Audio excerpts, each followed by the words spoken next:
Ladies and gentlemen, welcome back to the IWN YouTube channel. This is your NXT May the 19th, 2026 Watch Along Results. You guys are new to the channel, hit that subscribe button and turn on that bell for all notifications.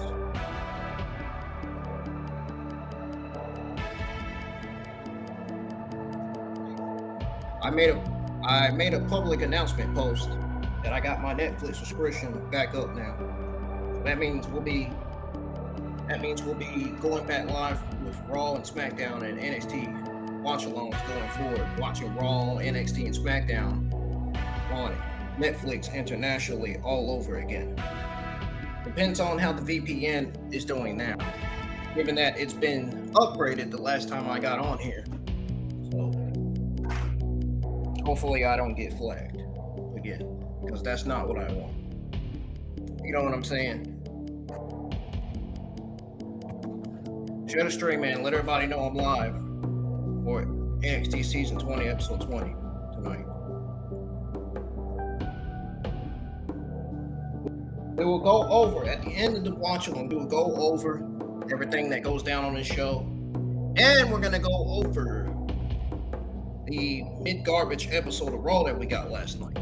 Because I know y'all have been waiting to hear my thoughts on last night's Raw. I'm going to be honest with you. Raw did not do good. They didn't do good last night, and they didn't do good last Monday night. Second week of garbage. Second week of big garbage that we got from Monday Night Raw.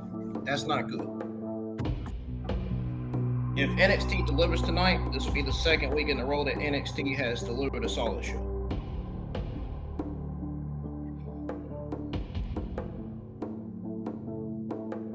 It's going to be an interesting watch along. Going to be commentating, giving you guys my live reactions.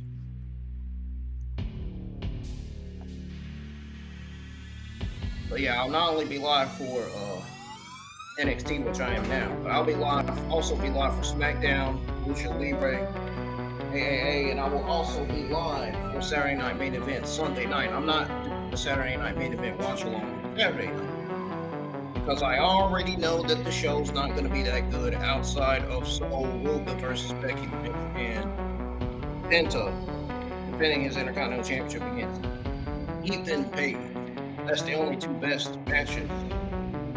That's the only two best highlight matches tonight.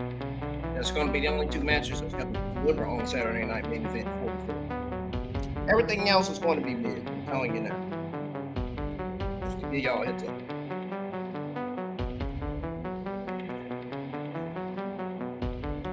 Let's get ready to go ahead and turn on this VPN. We gotta go ahead and get this set up as soon as possible. Like I said, it has been updated. So we shouldn't have no problems. We should not have any issues.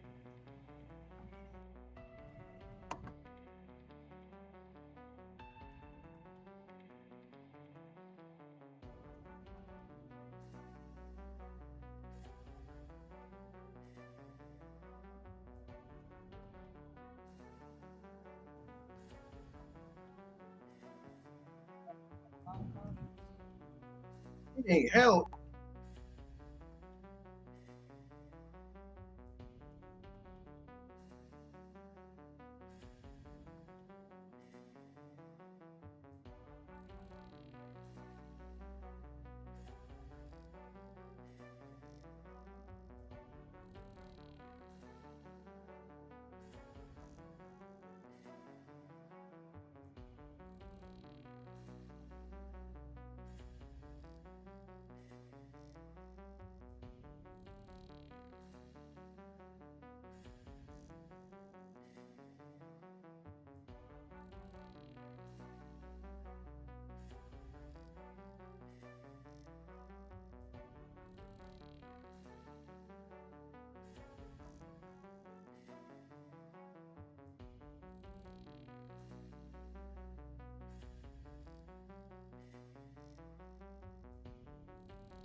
Right back. I gotta go.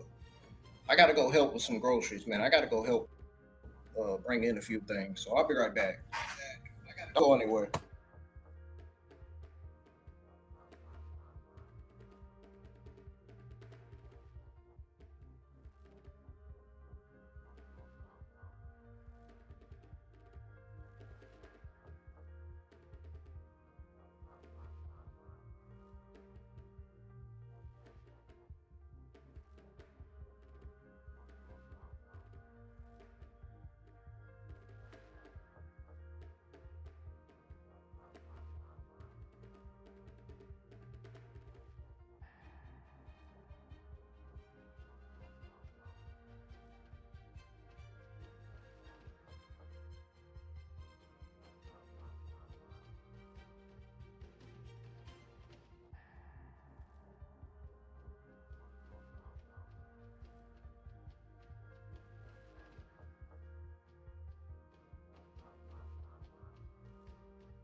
All right, I'm back. Now we can tune. Now we can go ahead and tune into NXT to see what happened. See what happened in the beginning.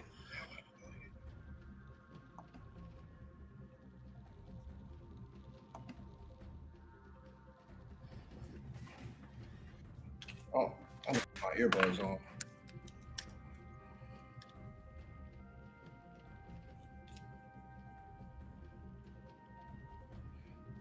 My other one still ain't working. So we got Vanity Project, DarkState, showing Lizzy Rain.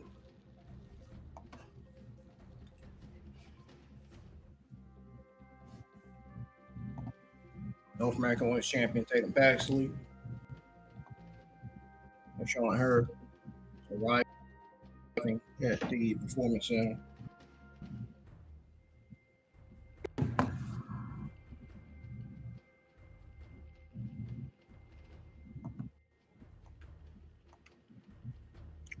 All right, so we got Miles Bourne and Tony D'Angelo versus Cam Hendricks and Mason Brooks kicking off NXT. That's how it should be. This match don't even deserve to be in the main event. The match that deserved to be in the main event is Tatum Paxley versus Lizzy Rain for the WWE NXT North American Women's Championship. And I literally made a tweet saying that. I made the tweet saying that the match that should be in the main event is that match right there that I just named.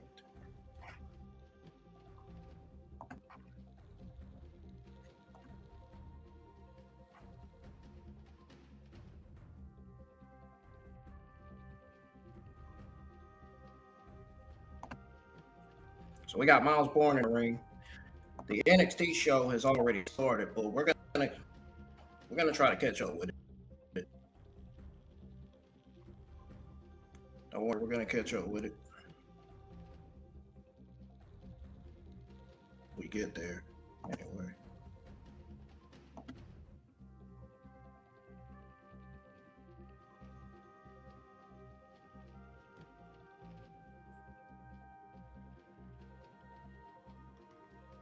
Should have started like 15 minutes ago.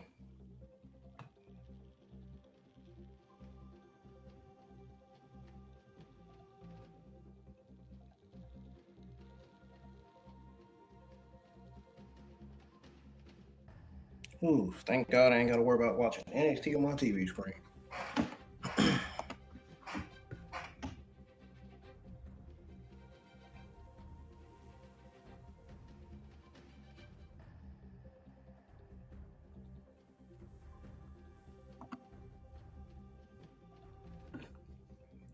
So we got Miles Bourne and Tony D'Angelo versus Cam Hendricks and Mason Brooks kicking off NXT Season 20, Episode 20. So we got Miles Bourne and Cam Hendricks starting it off here.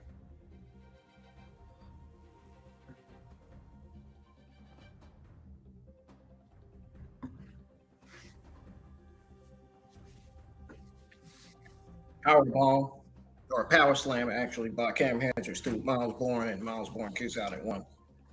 Cam Hendricks got to do better than that. That wasn't enough to put Miles Bourne down. He only did a power slam.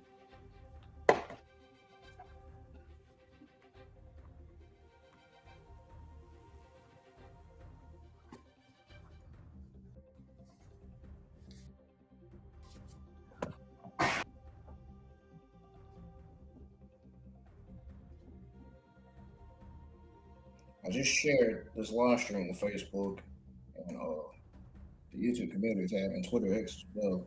So we should be getting some people tuning in a minute now, hopefully. Because I am going to be going over last night Monday Night Raw. Because I'm not doing a Raw review or a Raw watch along this week. Now for next week's Monday Night Raw, Italy, Clash in Italy Go Home show. I'll be live for that. So I hope I can get the largest audience I can get for the Monday Night Raw Clash in Italy Go Home show. Of course, the schedule will be posted for next week. Gonna have a loaded schedule for next week, man. We're gonna start Sunday night off with Saturday night main event. Because I'm not going live for Saturday night main event Saturday night. I'm going live for Lucha Libre.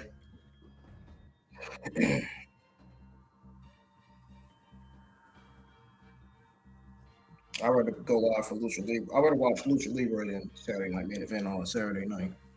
Now, if I don't got nothing to do Sunday, then I can go live for Saturday night main event or do a Saturday night main event review.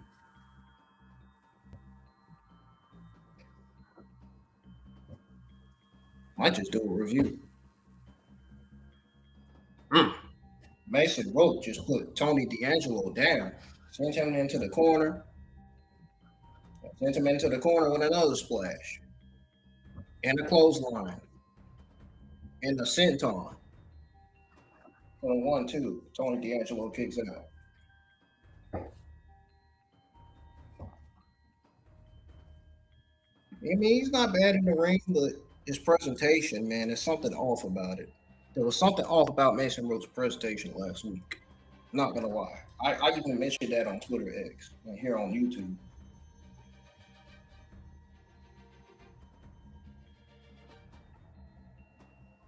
Tony D'Angelo was gonna pick up Mason Rook, but he's trying to pick up Mason Rook and he unsucceeds. Mason Rook gets out of it. Tony D'Angelo was gonna freaking do the German suplex to him.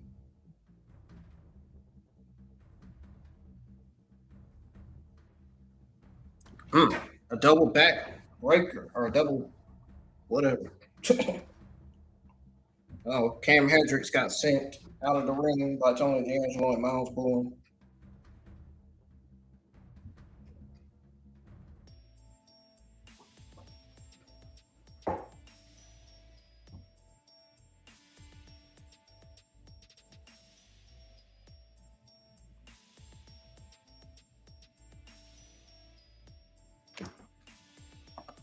Let's go ahead and turn his music off too.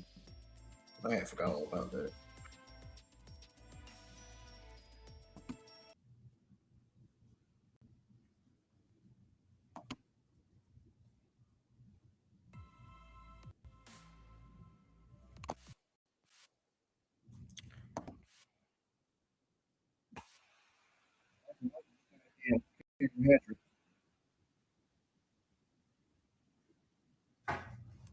What do we got? Oh,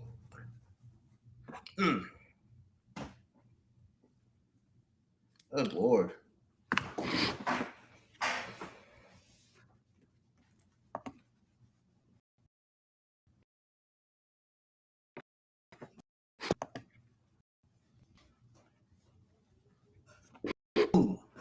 Clothesline to Miles Bourne.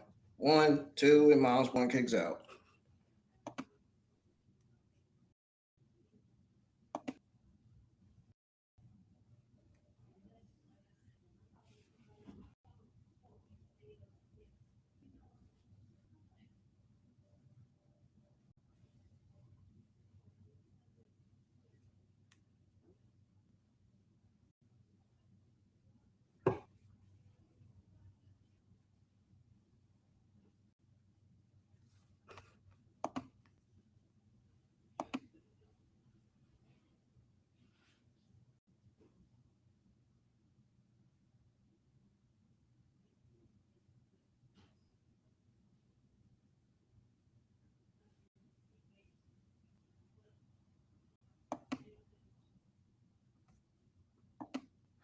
Mason Rooks tag back in.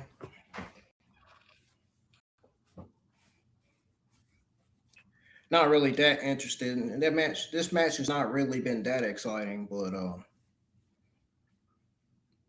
at least these guys are trying. That's all I'm gonna say. We all know what the real highlights of the night's gonna be. Vanity Project, Keanu Carter, and the WWE NXT North American Women's Championship match.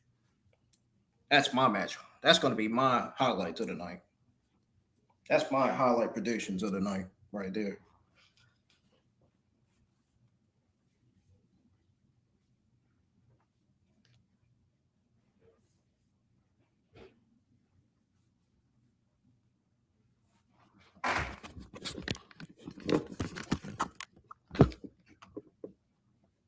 Spear to Mason Rook by Tony D'Angelo. German suplex to Cam Hendricks. Another one by Tony D'Angelo. Tony D'Angelo's rolling.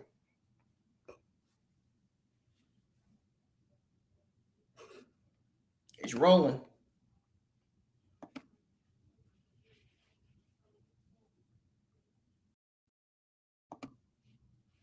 Another D'Angelo.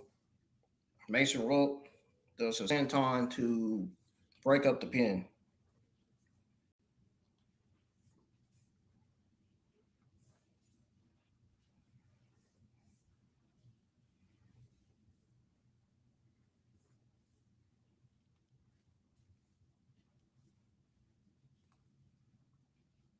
Powerbomb to Cam Hendricks.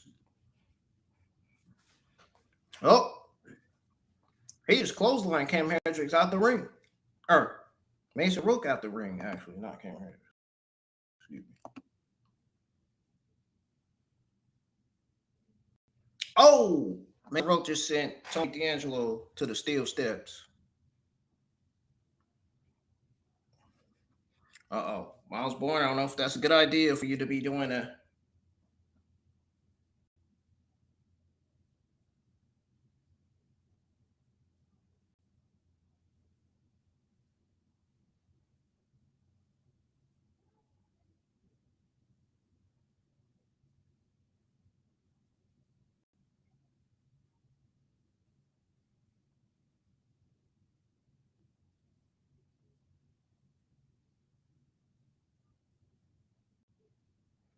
Darn. He just got put in the corner. Oh, man, this is it. Tavion Heights. He didn't know what he was doing.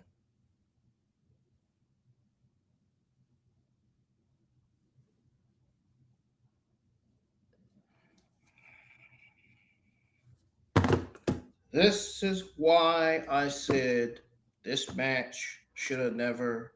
This is why I said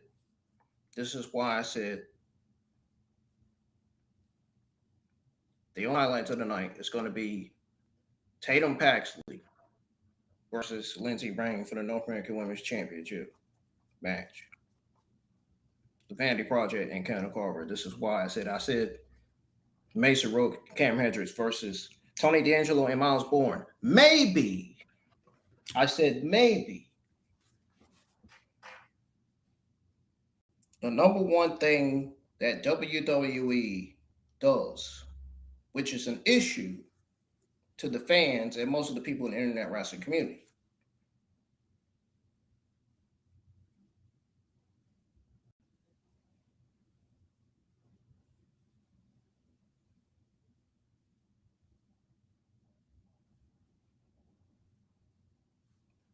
See, this is the problem. This is the problem with WWE. You book your North American champion and your NXT champion in a tag team match, and they ended up in North American champion Miles Bourne ends up getting distracted by Tavion Heights, and then Cam Hendricks and Mason Rook ends up doing what they needed to do to win. The one thing that WWE needs to stop doing.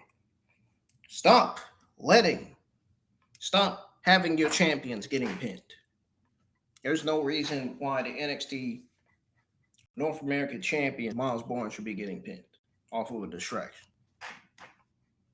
That makes zero sense. Anybody that I said this for years. Anybody that's champion, that's current champion, should not be getting pinned. That goes for Cody Rhodes. It goes for the World Heavyweight Champion Roman Reigns. It goes for everybody. Anybody that's current champion should not be getting pinned. Period, point blank. I'm going to leave it at that for now. I'm going to leave it at that for now. I got nothing else to say.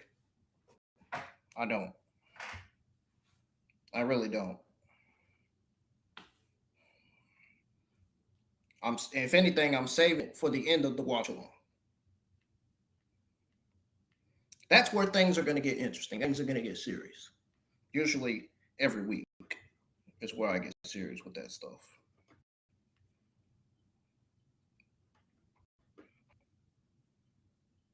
But the fact that a champion was pinned tonight just goes to show you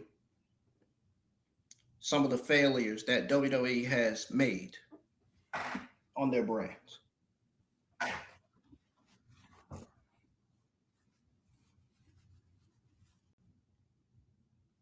It shows you that sometimes they make dumb decisions, they make dumb booking decisions, and sometimes they make the right booking decisions. Obviously, this was a bad decision right there. Having Miles Bourne being pinned, knowing he's a North American champ. So you pretty much just ended Miles Bourne. Not only did you end Miles Bourne's streak as NXT North American champion, but you pretty much ended Tony D'Angelo's streak as NXT champion. That makes no sense. Who does that?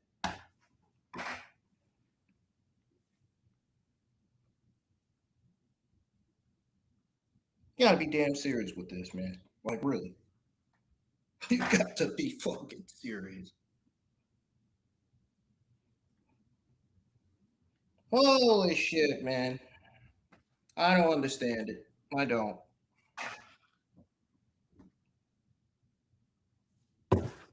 This company can be full of idiots sometimes, man.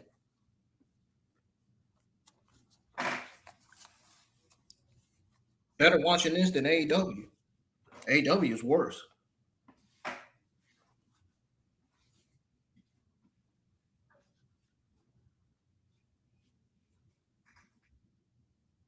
That's just like Monday Night Raw produced 8 solid weeks of television until last week. We ended up getting a mid C, low minus show. And then this week, we got another mid garbage C minus show. That's 2 weeks of big garbage we got coming out of Monday Night Raw. Then last week we got a solid episode of NXT. This week we could be looking at a solid B minus. We ain't looking at no solid B or solid B plus right now. It hasn't even got up there yet. So far, NXT has not been all that exciting so far tonight from watching this show.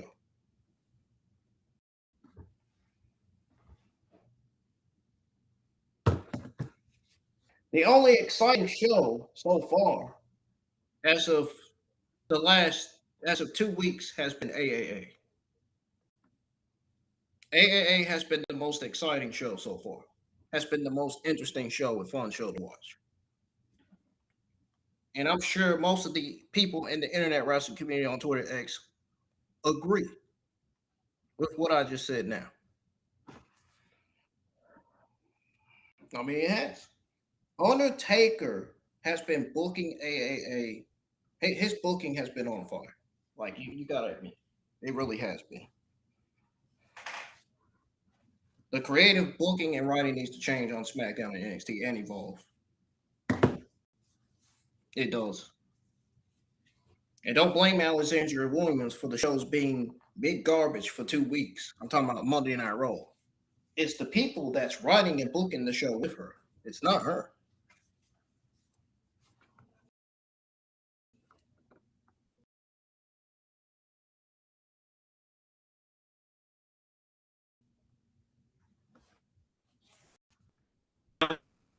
Promo.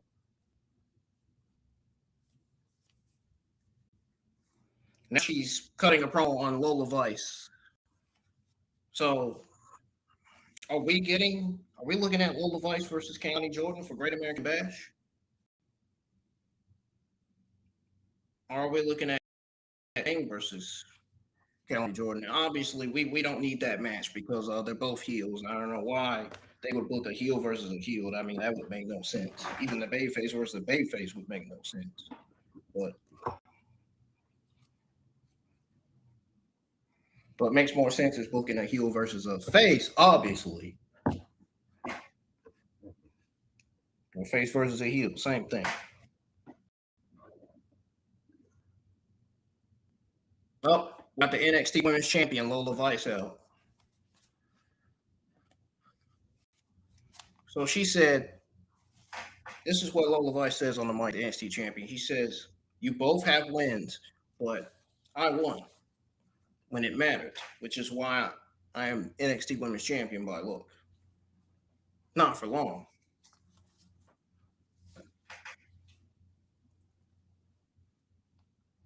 Kaylani, you talk a lot, says Lola. You want this, but you could not handle these.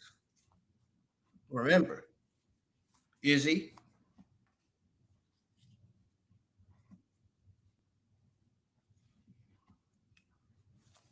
she said, which is why I will start with you. Last week, you hit me in the back of the head and you thought you were going to get away with it. And I said I was going to be a fighting champion. She said, next week, me and you for my NXT Women's Championship. Of course. Well, you would put the title on the line. Kendall Gray just came out. She said, hold on, hold on, hold on. Lola.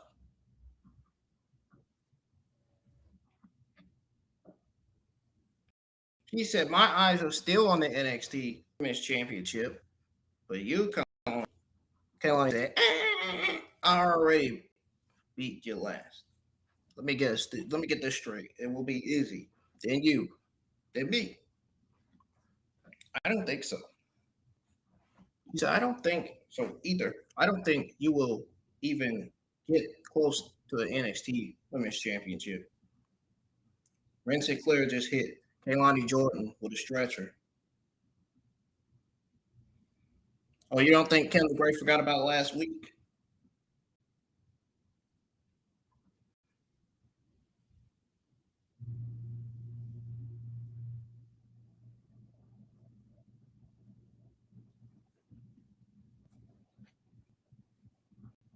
Now we got Sean Legacy and Dorian Von Ducks talking. He said, you guys were close until Tate got overzealous. I get it. Breaks. No, you're too good to let one lose get you down. You will get the next one, says Sean. He said, you will probably change her tone. His Stone told me you will be in action next week against me. Just be determined. You're right.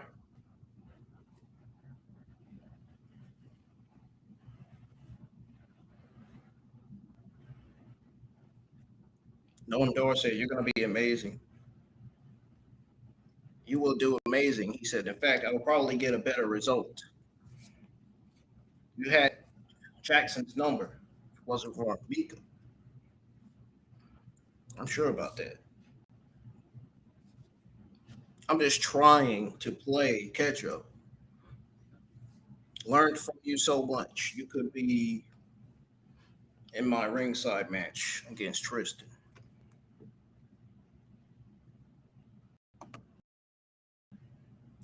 Dude, I'm gonna be with you.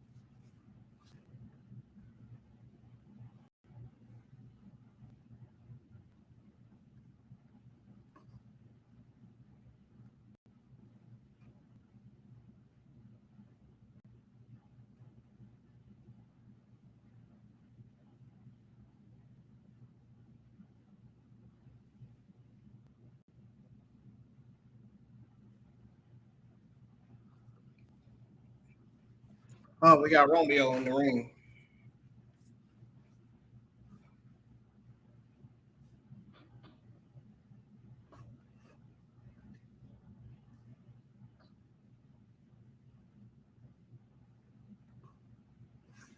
We're caught up. Guess what, folks? We're caught up with the show officially. actually call up with it now.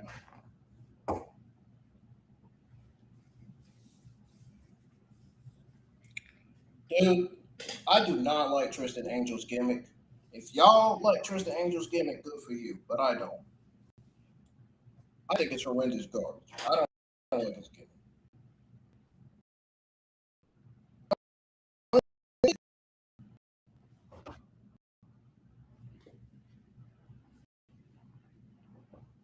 Like I don't get it.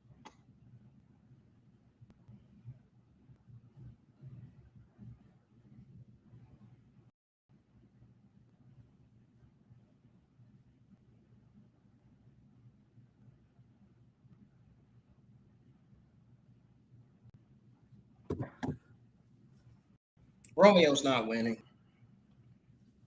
They just basically booked him to job to Tristan Angels. That's exactly what they did.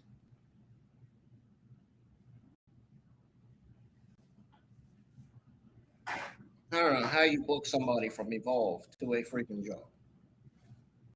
How you book somebody from Evolve as a job to Tristan Angels in ring debut? I mean, I don't get it.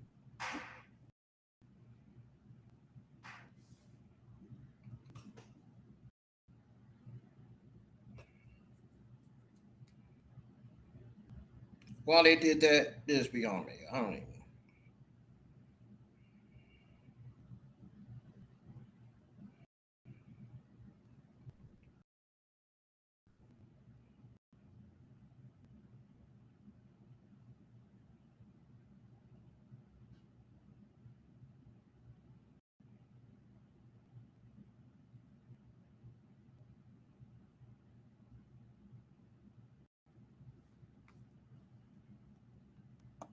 Come on, man.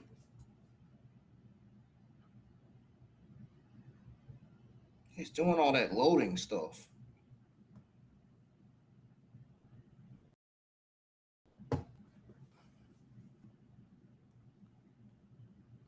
I honestly don't even want to watch his debut match anyway. I'm just not interested.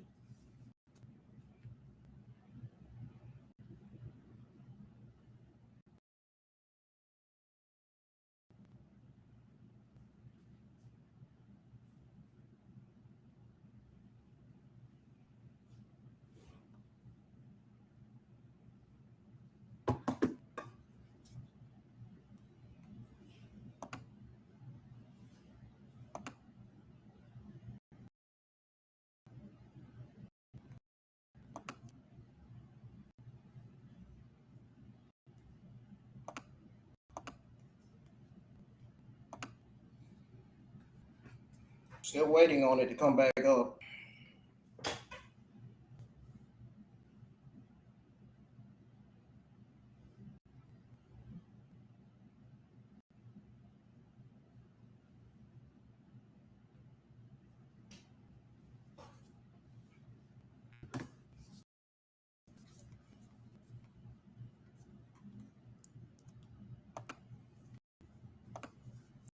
Not sure what's going on, but I'm reloading this.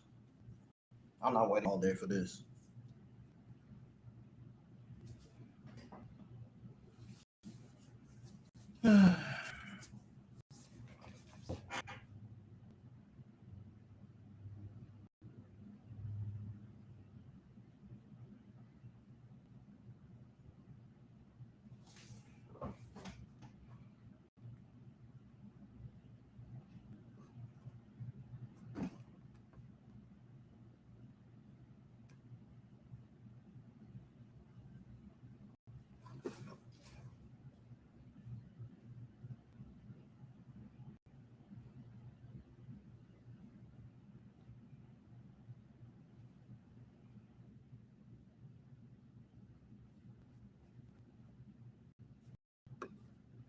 There it is.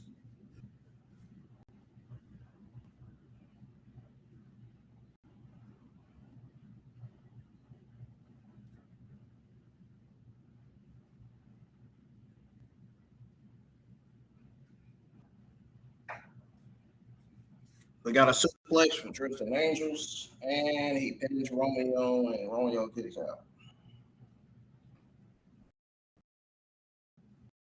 Or at ringside watching Orioles match.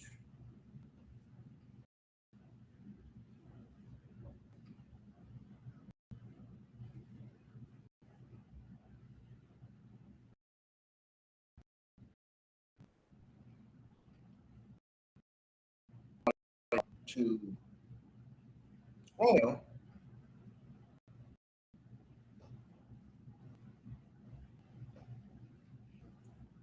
what is Charlotte Hill doing? What in the world is Charlotte Hill doing in the crowd?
Yeah, Romeo being on the ground.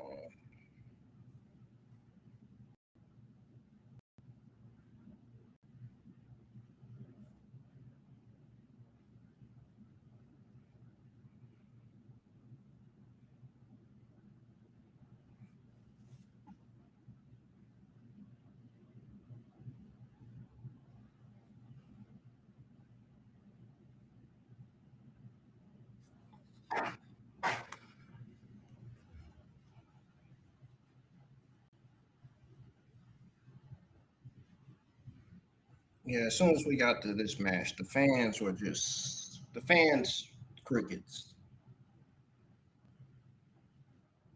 crickets. And as soon as this match started,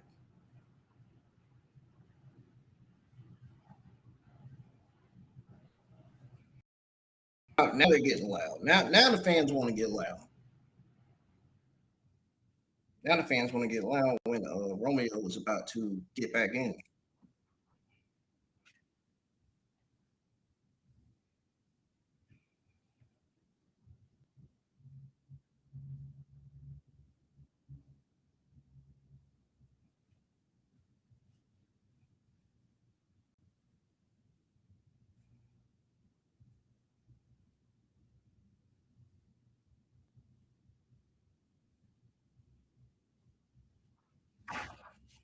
Bro, I feel like falling asleep on this show already.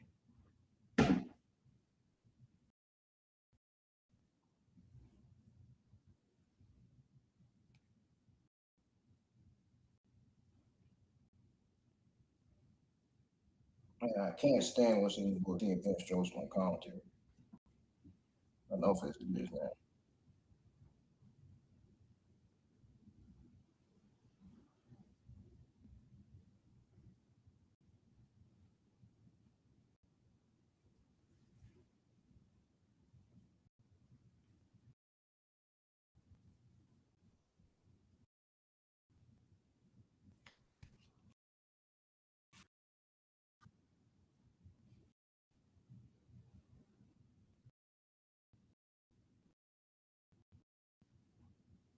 We're close to approaching the second hour of NXT.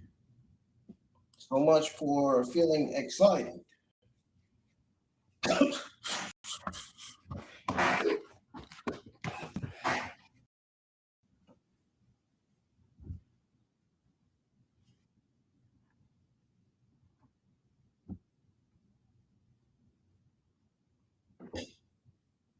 feel like going to sleep.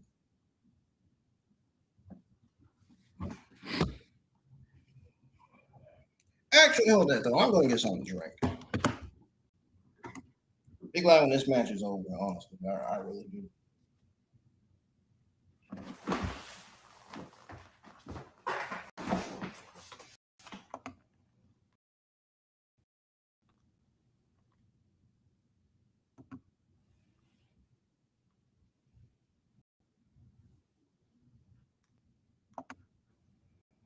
This match has been dragging, dragging, dragging, dragging, dragging, dragging, drag, drag, drag.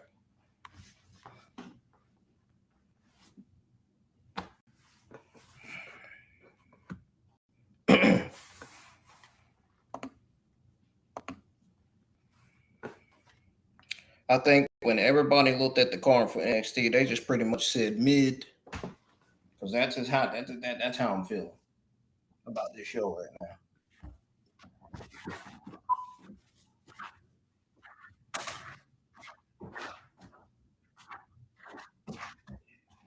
I'm screaming mid.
This show does not feel that exciting tonight. I'm being flat honest. I'm gonna be flat honest with y'all.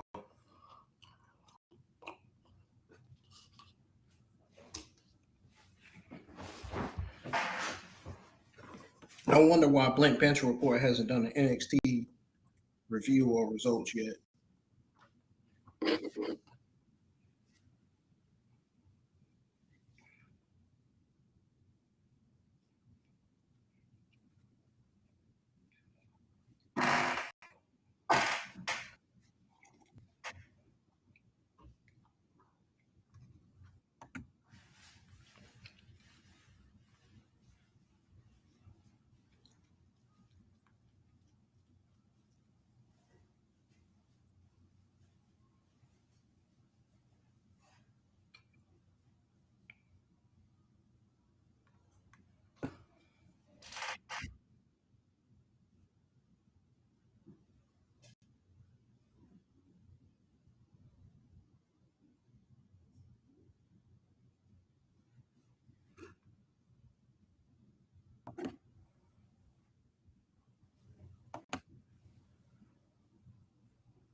They got Charlotte Hill pretty much doing nothing tonight.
This show has not been that exciting tonight, dude. I feel numb watching this.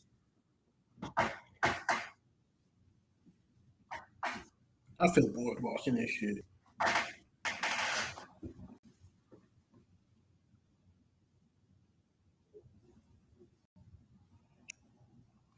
Outside of the women's segment, we got with Kendall Gray, Lola Vice, Kaylani Jordan, and Izzy Dane. The rest of this shit has not been exciting so far. It's not been that exciting.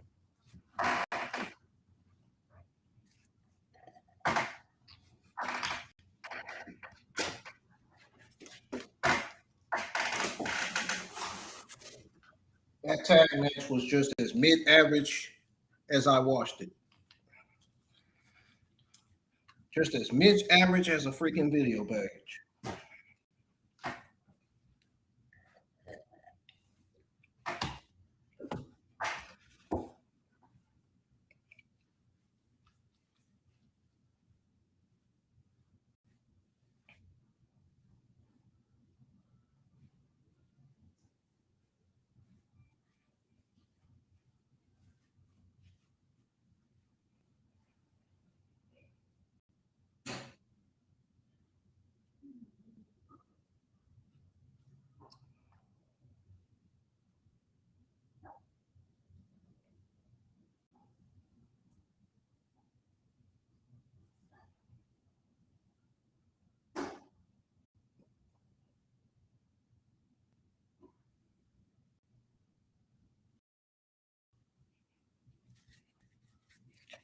You know what I feel like saying?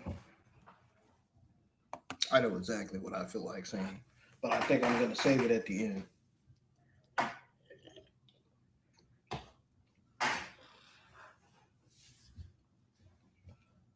Because I don't feel like saying it right now.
You have not, you've seen some commentary, a lot of reaction from me, but not all of it.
Now, this is a match that is going to be worth exciting. And this is going to be a match that's going to be worth my night right here. Tatum Paxley versus Lizzy Rain, NXT North American Women's Championship match. I made a prediction saying that this match was going to be one of the best things of the entire night, one of the highlights of the night. One of the other highlights of the night is going to be the Vanity Project and Keanu. That's it. That is it.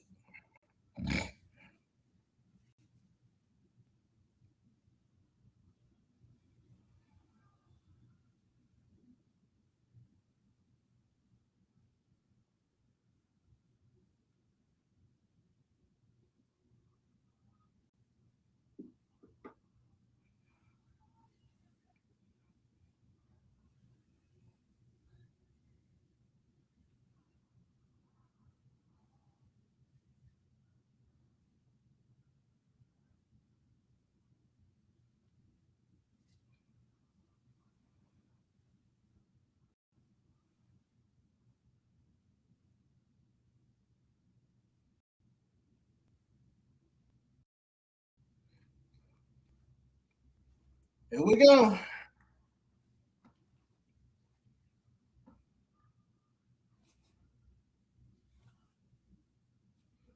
Got the challenger Lizzy Rain being introduced and the NXT North American champion Tatum Paxley being introduced.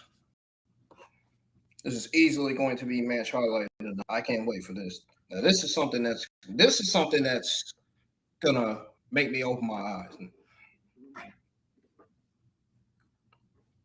Talk about a match that's not boring. Talk about a match that's going to be interesting to watch.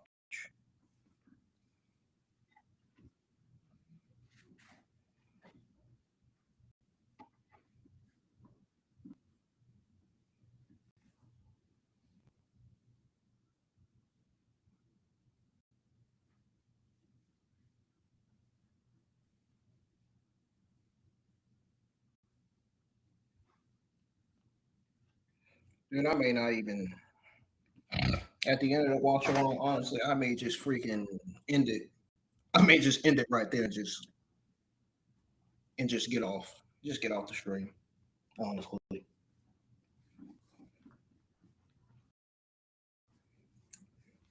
Stuff been the focal point of this show. The women's stuff has been the best stuff of this entire show. Not even lying.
So far, the highlight of the night has been the women's segment involving the WWE Women's NXT and Lola Vice, Izzy, Cameron Jordan, and Kendall Gray, and this match right here.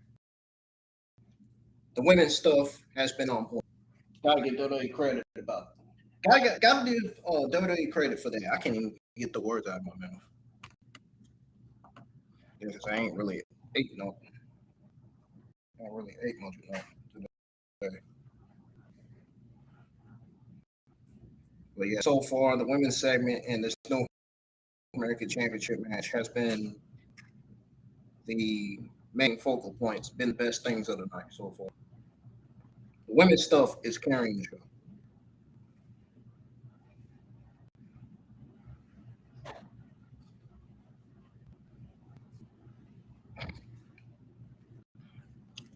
Matter of fact, Tatum Paxley versus Lizzy Rain is already proving to be another one of the best things of the entire night.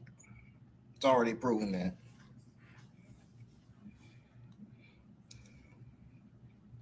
So we got Lizzy Rain picking up Tatum Paxley at ringside.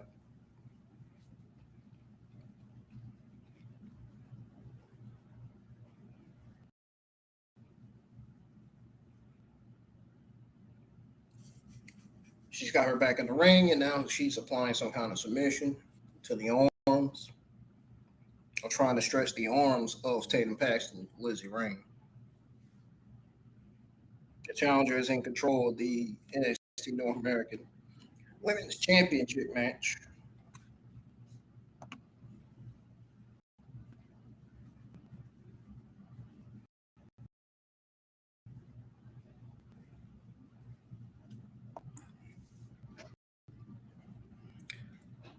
Question is Tatum Paxley going to get back in this?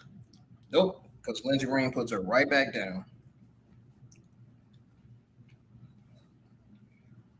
Ooh, was that a crossbody in the corner by Tatum Paxley to Lizzy Rain? Butterfly suplex to Lizzy Rain by Tatum Paxley, and Lizzy Rain kicked out at 2.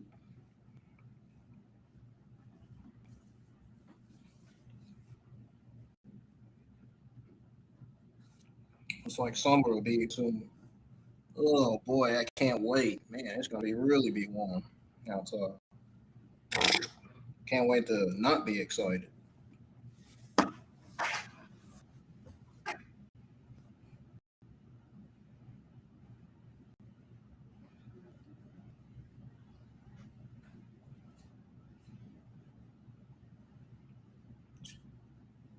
more it gets warm, the more bubbles come out.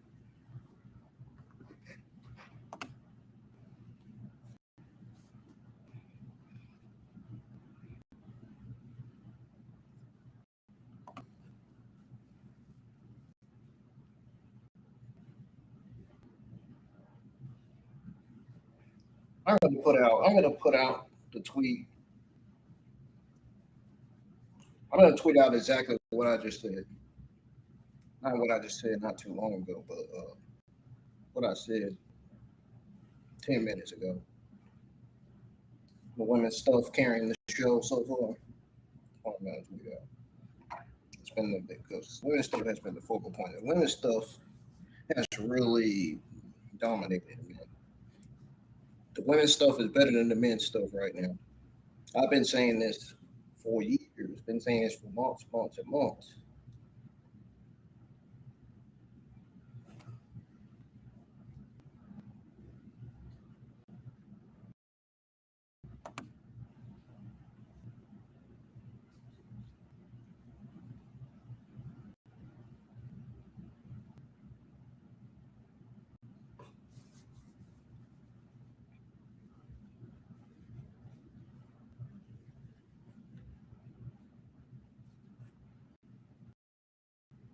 Oh, both women with idea. Wow.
Mm.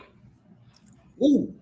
Oh, high knee to Tatum Paxley and a high knee to Lizzy Rain. These women are going crazy in the ring.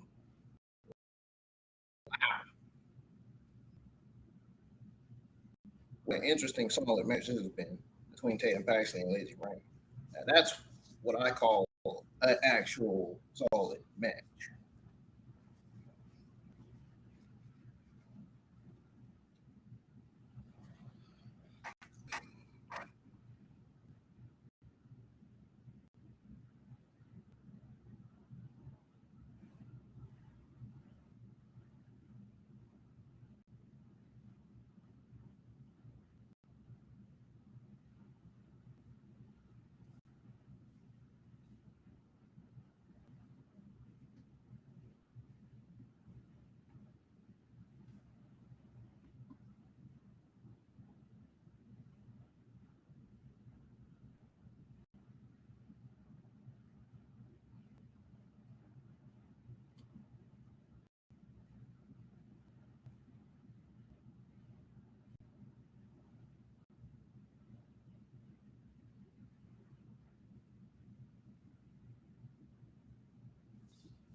Cemetery drive to Lizzy Rain. Is Lizzy Rain going to kick out? And no, she doesn't.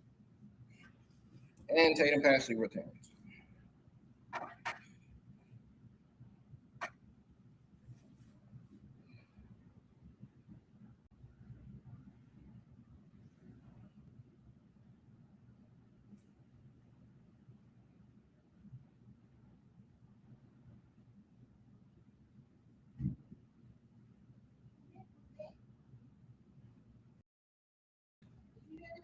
Yeah.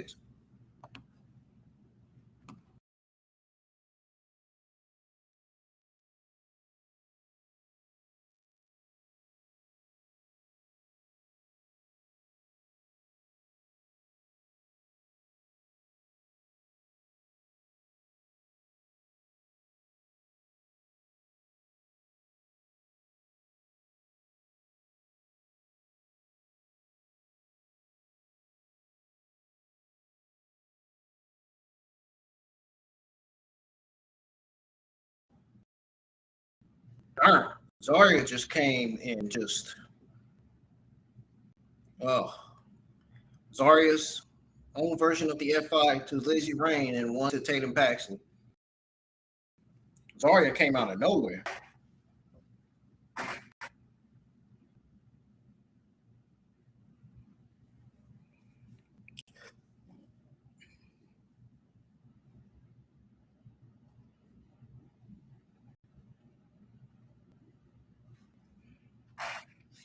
Zarya's target,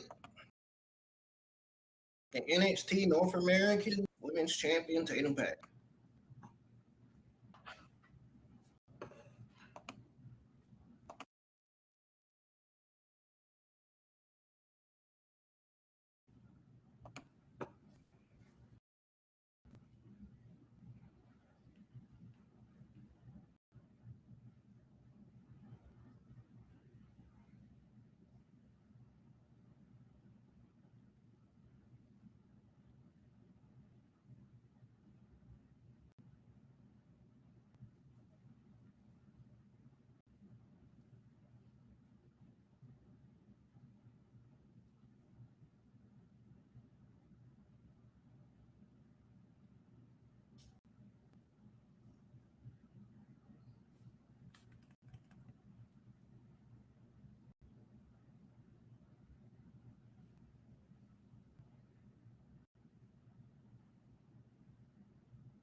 It's Keanu Carver, and he got a new theme song too.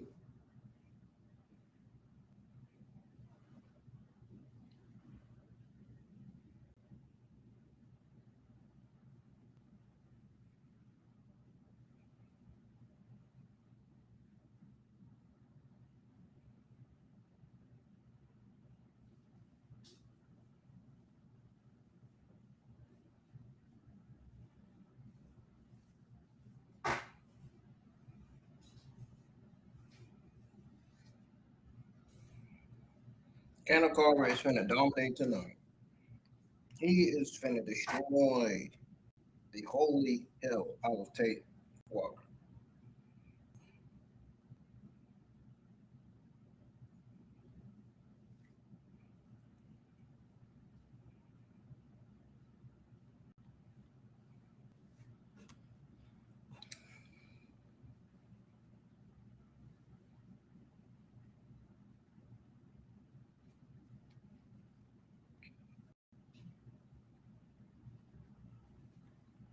NXT's on commercial.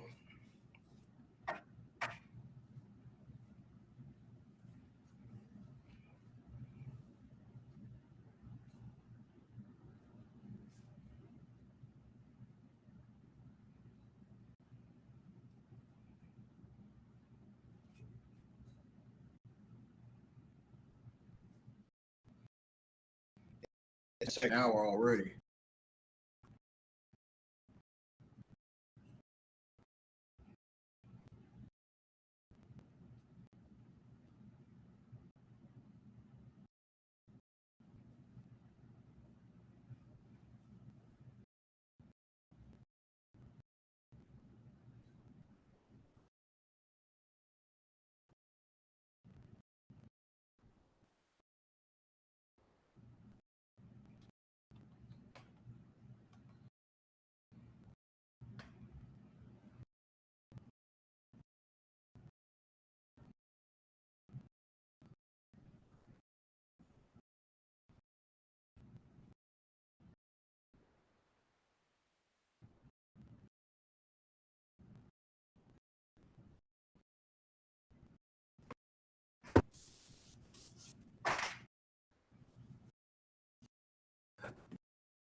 That's a bit on me, man.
Get ready to put out my thoughts on this match.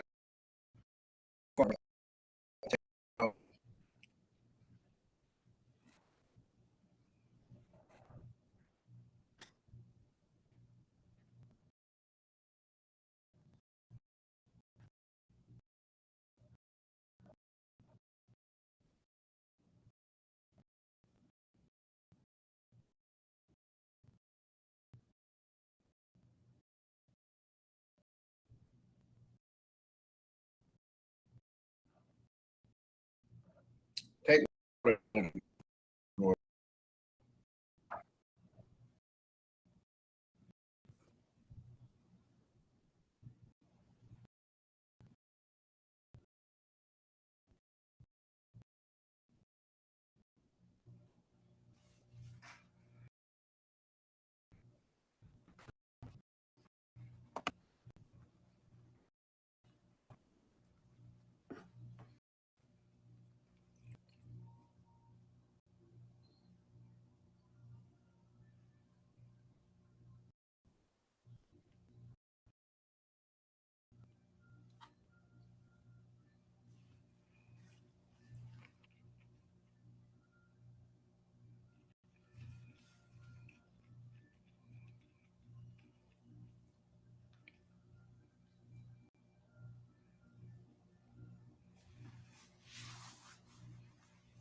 Come on, man.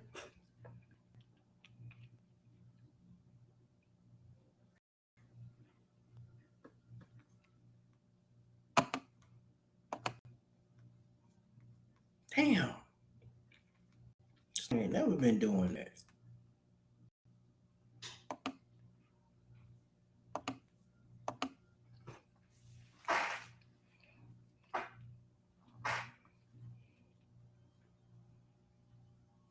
I ain't used to.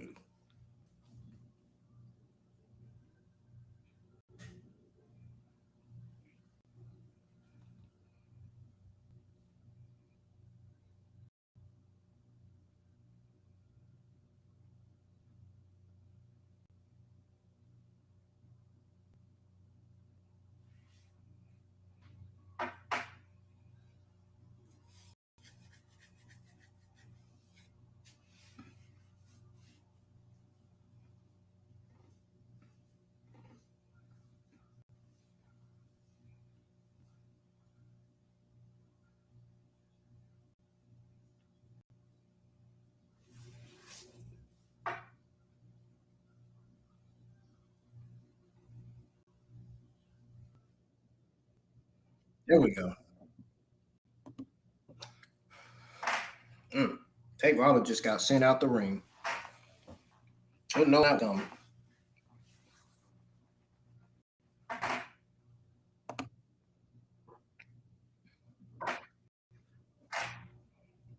Bro, you was not gonna put Keanu Carver down with that. I'm sorry. You gotta do something else, bro.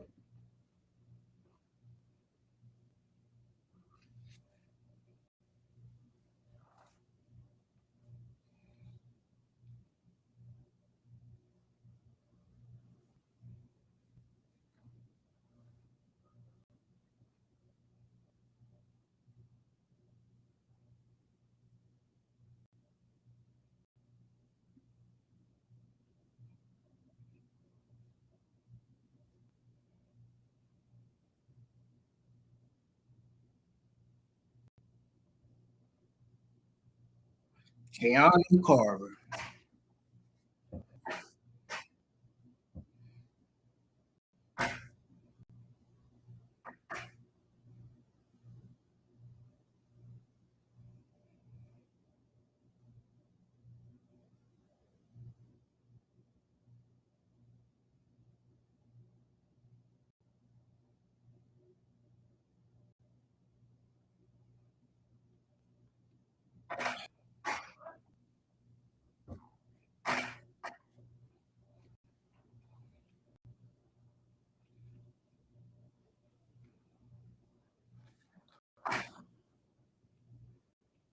Mm.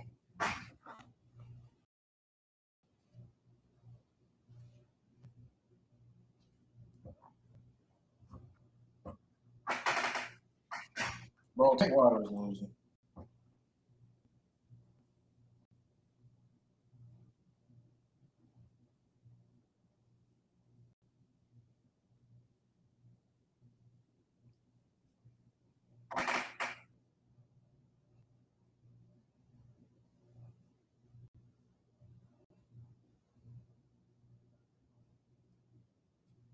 Mm. Dang. German suplex.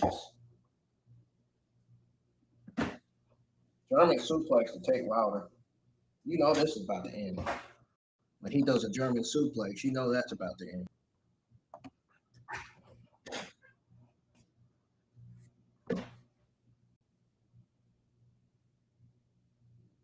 I mean, Tate Wilder was the one that asked for the match.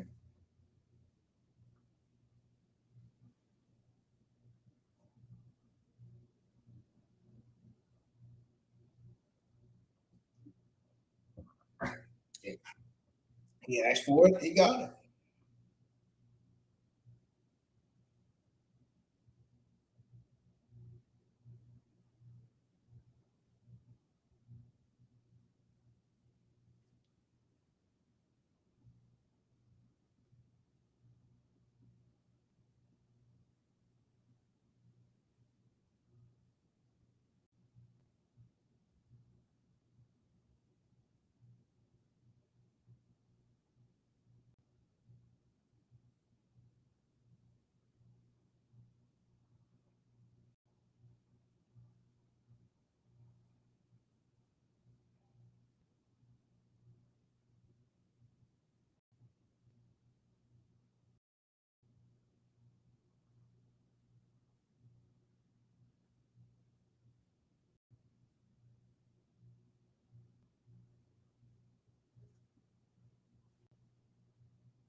Tate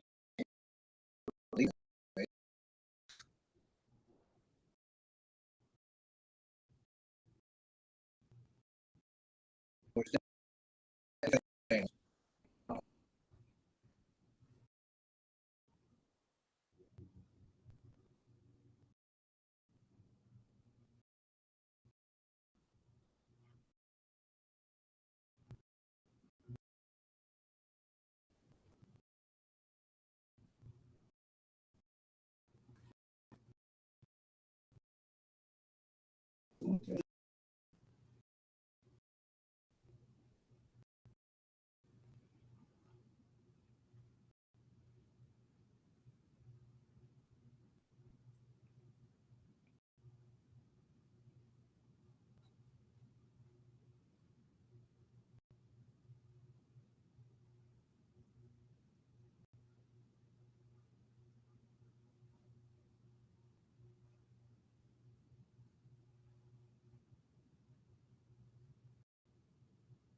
I got a Vanity Project talking. I had a match. I had a NXT Tag Team title match against DarkState tonight.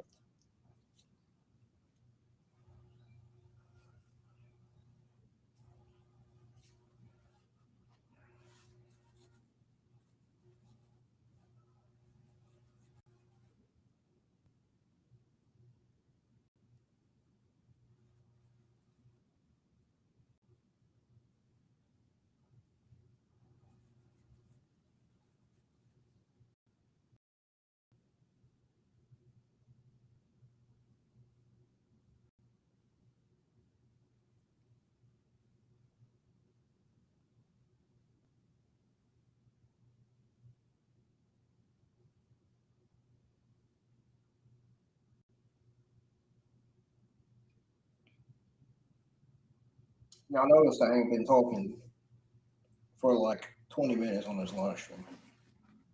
That tells you everything you need to know about tonight's NXT.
Yeah, that tag match was mid hours tonight, man. I about wanted to fall asleep. At least Mason Rook is over with the crowd. And if he's over with the crowd, they might as well turn him babyface then. That's the case.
What the fuck?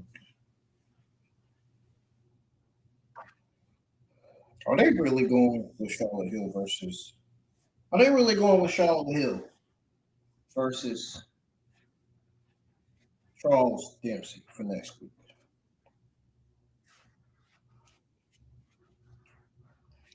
Wow.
I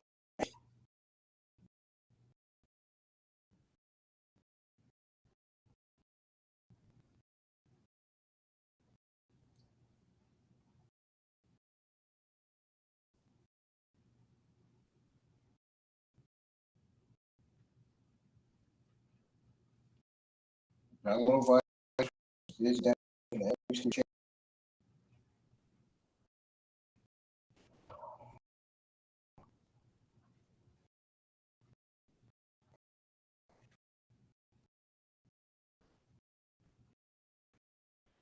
Oh yeah.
You gotta be fucking kidding me.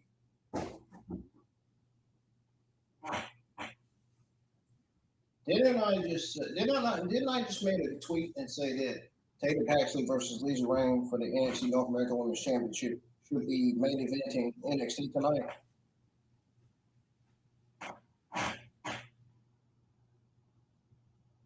Guess what match they got main eventing NXT tonight? Yes. Oh yeah, that's right. The NXT Tag Team Championship match. Of all matches, they got the NXT Championship Tag Team title match. Main eventing NXT. Just let that sink in, folks.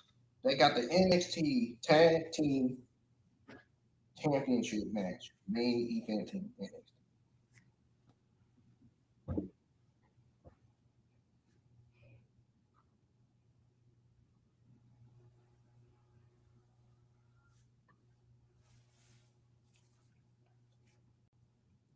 All more reasons why I'm already ready to end this stream already. we know the Vanity Project are going to be the only good things coming in and out of this tag team NXT title.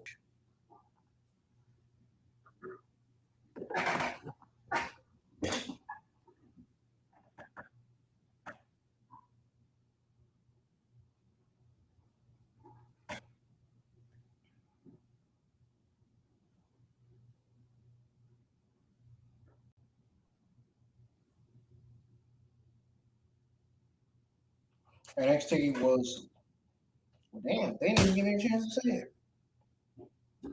Thursday, June the 8th, NXT will be in Pikeville, Kentucky.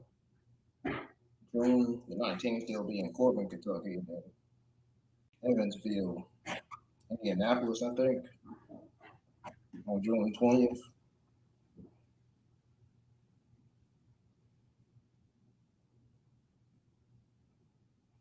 This show has not been that exciting tonight, man. Outside of the women's stuff. The women's stuff is the only thing that's been exciting on the show tonight. Other than that, I don't even have anything good to say.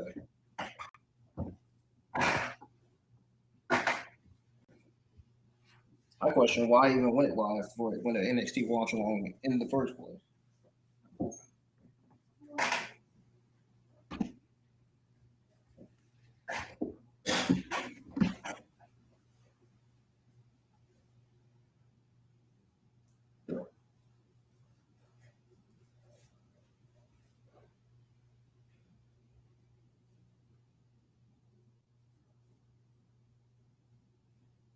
And then they're already rushing this NXT Tag Team Championship match. This is not how it should be going.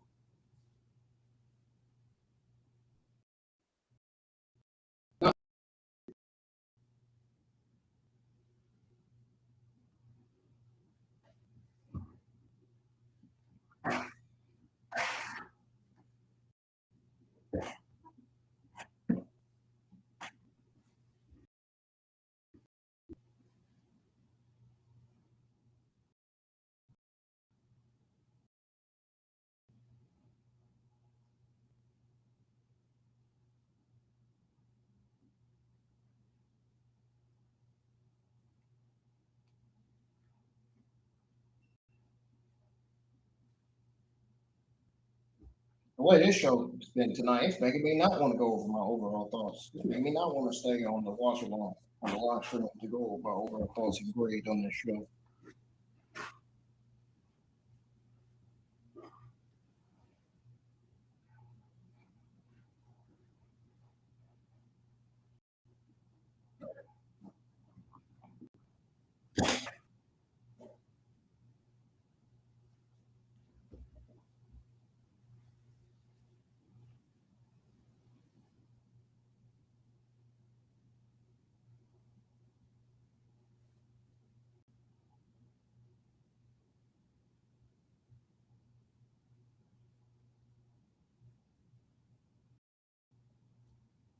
How about the contact roles? Where are they at?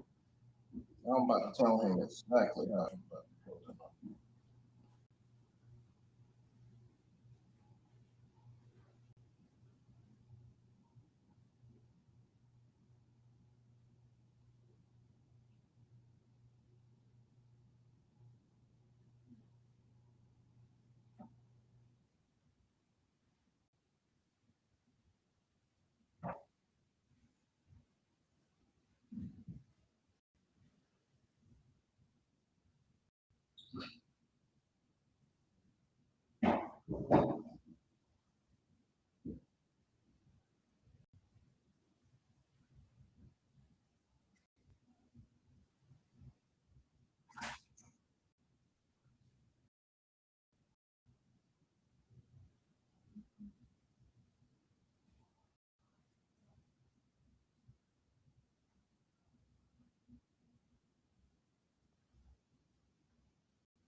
Not a good show coming from not a good show coming out of NXT tonight, man.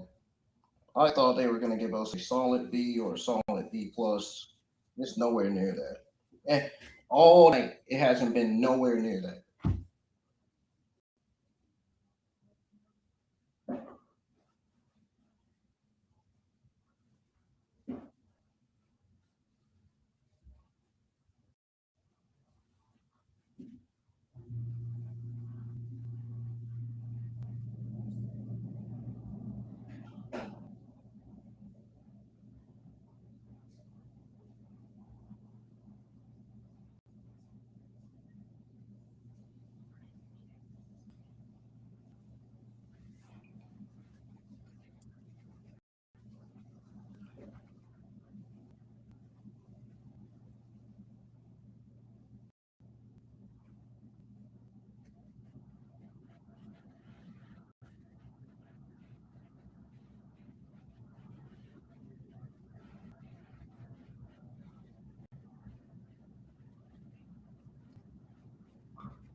I don't know about the greatest sport, but yeah.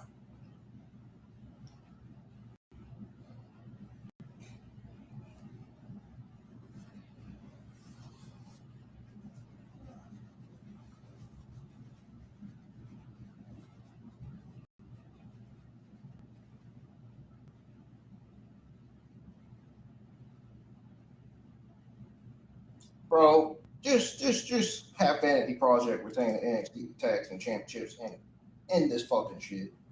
Like, please end it. Please end this. Please just end the show.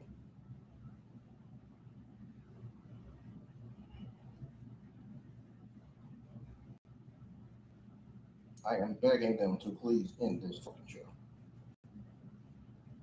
End this unexciting, not so impressive, unimportant episode tonight.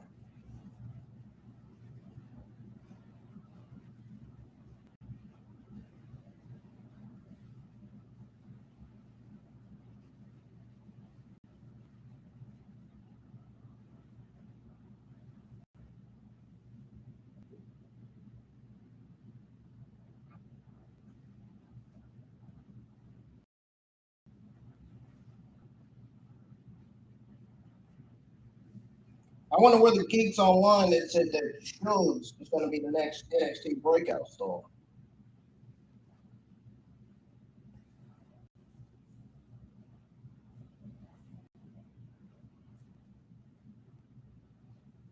I don't hear him.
horrendous.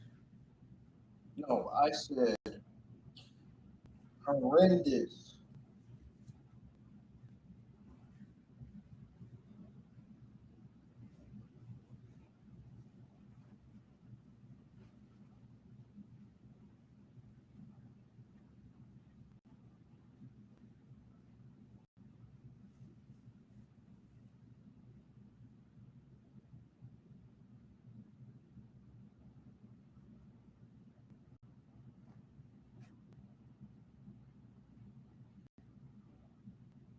Waiting on NXT to go off the air. Tired of watching this unimportant shit.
Oh, I gotta mute this mic for a second, y'all. I gotta send a voicemail message.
All right, I'm back, y'all. What the?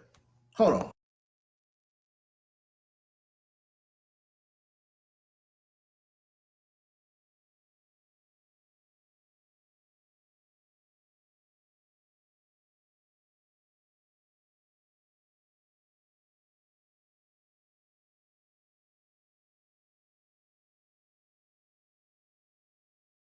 All right, I'm back, y'all. Let's tune back in NXT. It's getting ready to go off the air. No, it already did, actually. I don't care, dude. This show is not that exciting tonight.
God damn it. I don't know. Oh.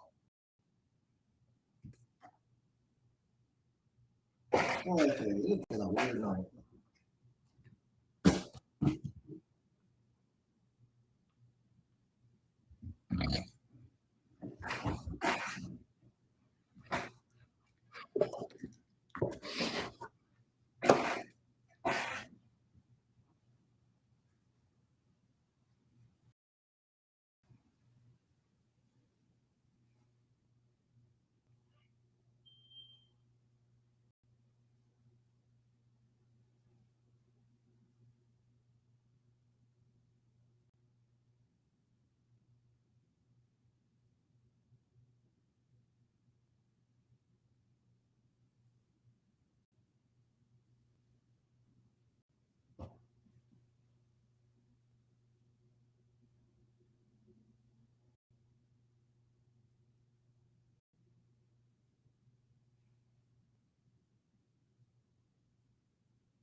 All right.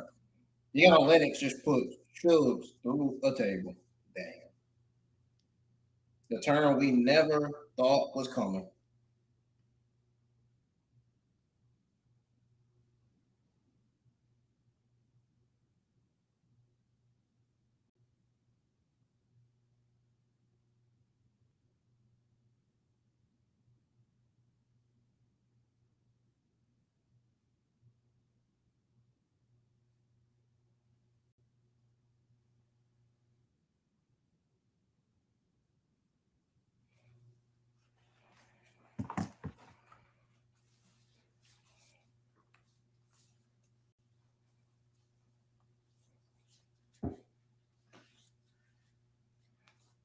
Dang.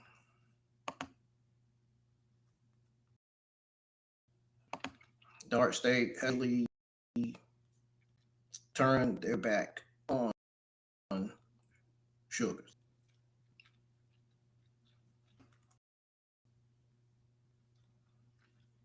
Something we never saw coming.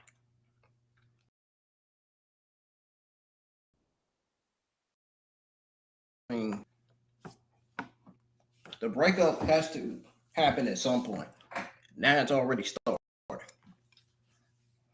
This is just the beginning of it.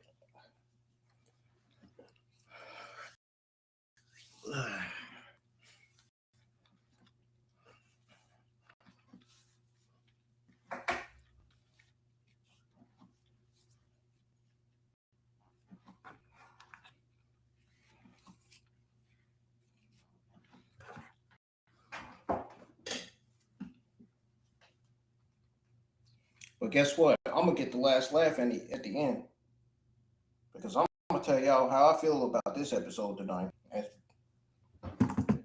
And just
okay, I'm back, y'all.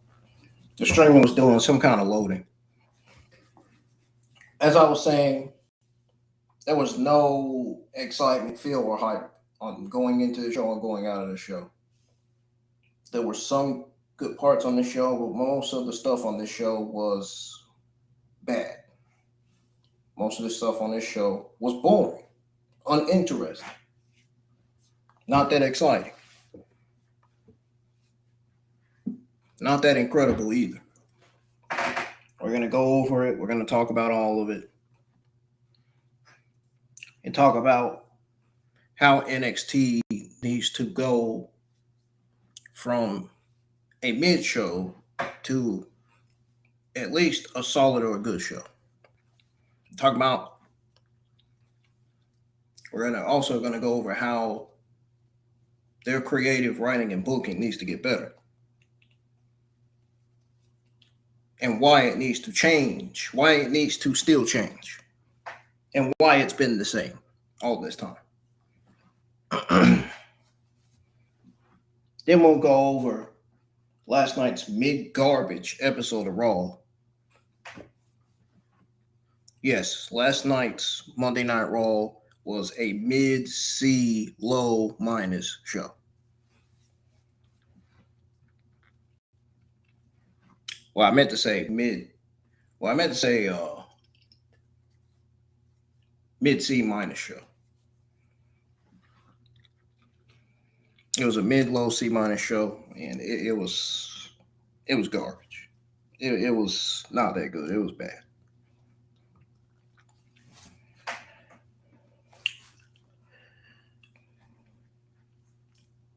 It was mid-garbage outside of Roman Reigns, Jacob Fatu, Sol Ruka,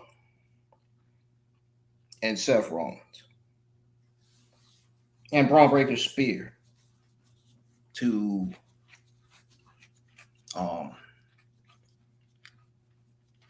one of the guys in that match.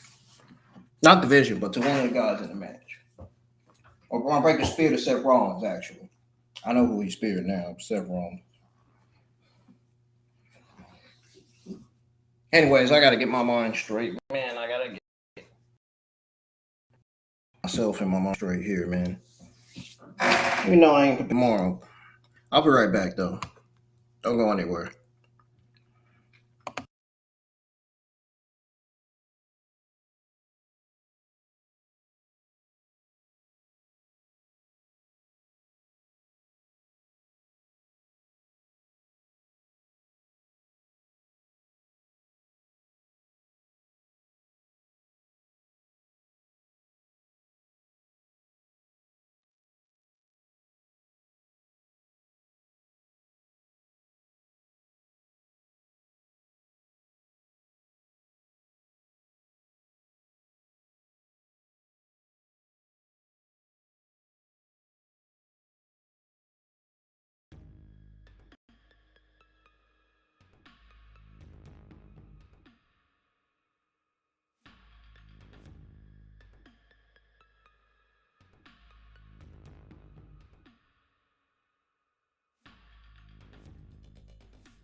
I'm back.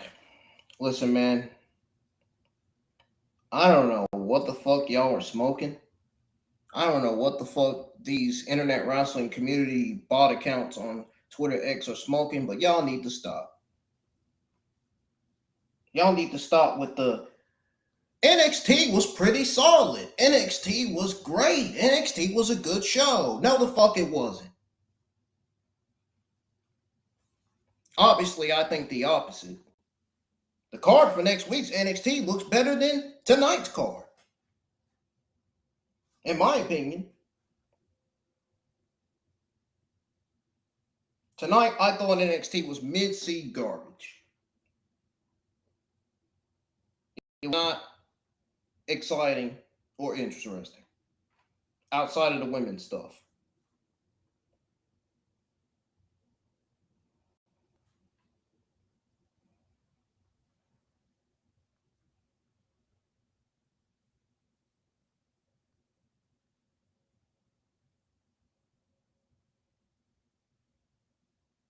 No. Never mind that. Hold on. I'm going to say even better. I'm going to put it like this. Outside of the women's stuff, we got the segment with Keanu Jordan, Izzy, Kendall Gray, and NXT Women's Champion Local Vice, that North American Women's Championship match, Vanity Project, and Cameron Carver and Mason Rook getting over with the crowd. Those were the best things of the entire show. Outside of that, everything was flat. Everything else was unexciting and uneventful.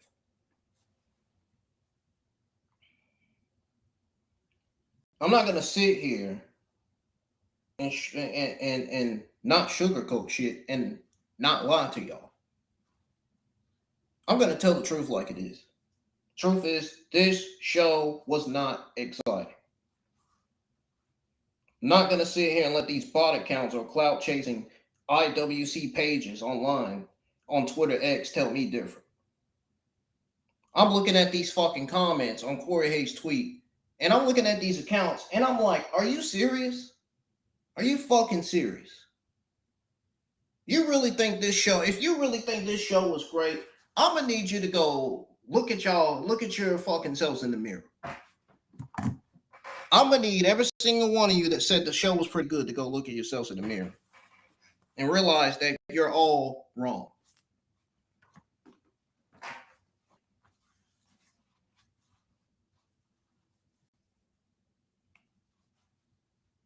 Outside of a handful of moments, this whole 2 hours was fucking boring and uneventful. This was a waste of time.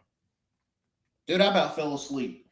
It's enough I about fell asleep on that tag team match. The women carried the damn show again tonight, the way I look at it. And I'm not the only one that's saying it. There's other accounts on Twitter X that watch NXT that's saying it too, just like I'm saying it. Just like I said it.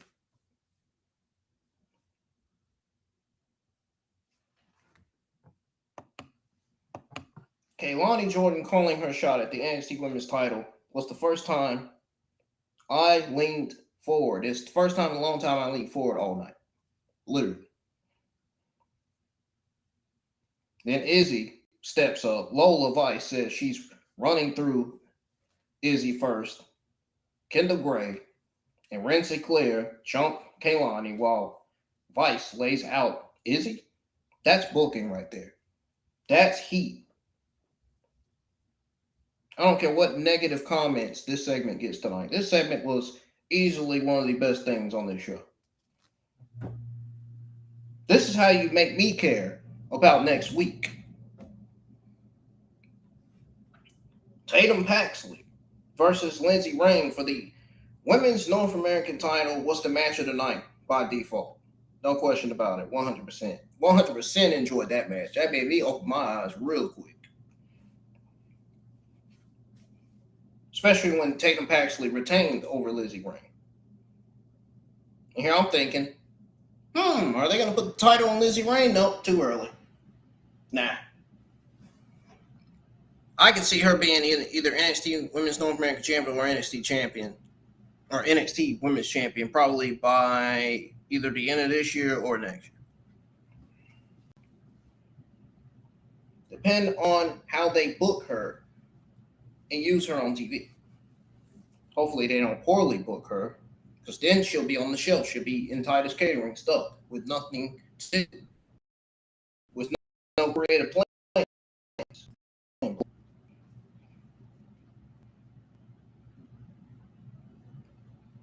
But it's clear that NXT is high on her, so hopefully they'll do good with her. I mean, as of right now, they ain't doing bad, but you never know, man. With this Triple H administration and TKO, you never freaking know. They be doing some sneaky, shiesty stuff, man. I'm telling you, they really do. Especially with releasing talent that don't deserve to get released, like Aleister Black and Kairi Sane. Just to name a few. But this Women's North American Championship match was clean chain wrestling to start. Stereo crossbodies, vicious kick exchanges, and that cemetery drive out of nowhere to retain. Then you got Zarya coming out and spearing both of them. Double F5 poses with the title. That's how you make a monster. Book Zarya versus Tatum. They should really book that match. Probably for either NXT Great American Bash or for another entirely different pay-per-view. Premium live event. Same thing. Keanu Carver is him, man. I mean, Carmelo Hayes is him too, don't get me wrong, but like, it's himself, in other words. Keanu Carver is himself as well. Tate Wilder got his little flurry with the tornado DDT on the floor and frog splash, but Carver shut that down with a pounce into it. Take a book. Dude looks like a future NXT champion, man, and they're wasting weeks not putting gold on him. And they still continue to book Tate Wilder like shit. Man, I wonder how long is it going to be before Tate Wilder gets released from the company. The fact that they're booking him like shit tells you everything you need to know about the Triple H administration and TKO. And the person that booked the show.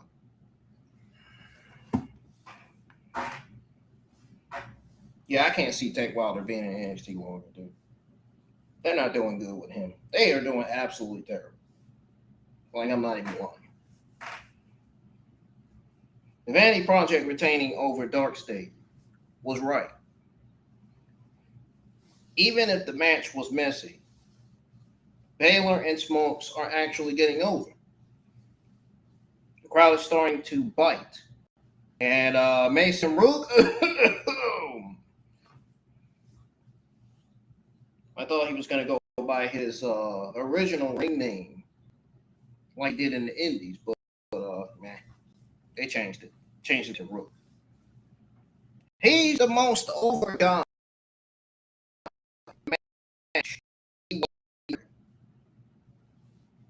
That's the honest to God truth. I mean, laying out Cam Hendricks with the corner Death Valley driver got a real pop.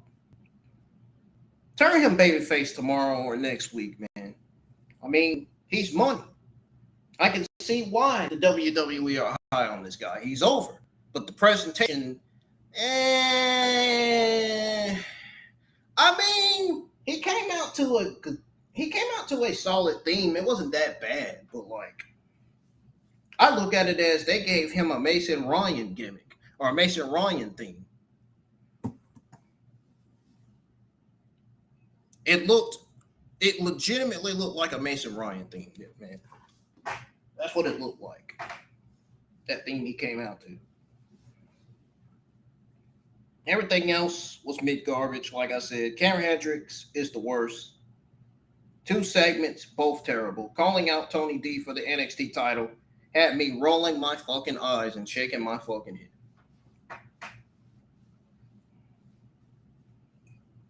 Like, Jesus Christ, cry me a river. Like, for real. This was as boring as the freaking Gingerbread Man funeral stuff that we got on SmackDown, which was weeks ago. I mean, Jerry Brestow was boring too, but like, y'all get what I'm saying. Seriously, man, nobody buys him, man. Nobody buys Cam Hendricks. Generated promo, generated gear, generated offense. You gotta stop forcing him, man. The opener with Tony D and Miles versus Rook and Hendricks almost put me to sleep. Like, I'm not even joking. Almost instantly, like immediately. Mid C plus only because Rook is over and hit that helicopter blue thunder bomb. Take that away and it's mid C minus. Yeah. C minus. They gotta do better with this talent, dude. Honestly.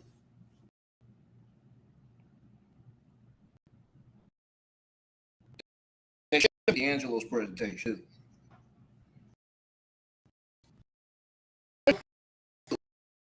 Man, he's great, but he's so ring, but his presentation too, sort of. I mean, honestly, I want the old Tony back, honestly. To be honest. I think the old Tony was better than the new Tony. I just don't think it's getting him over.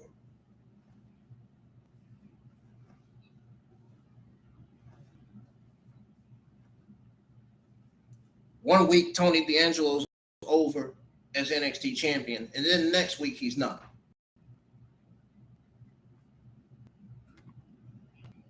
Like, make that make sense.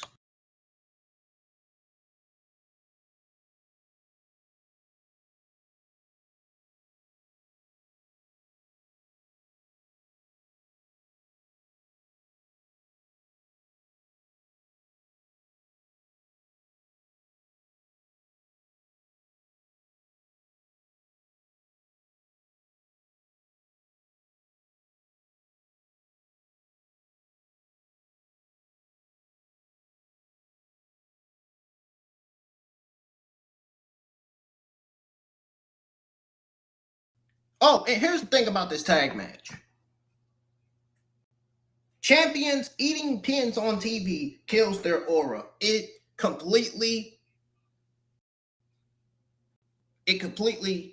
puts away their streak. I might as well say Miles Bourne and Tony D'Angelo's streak as champions has come to an end.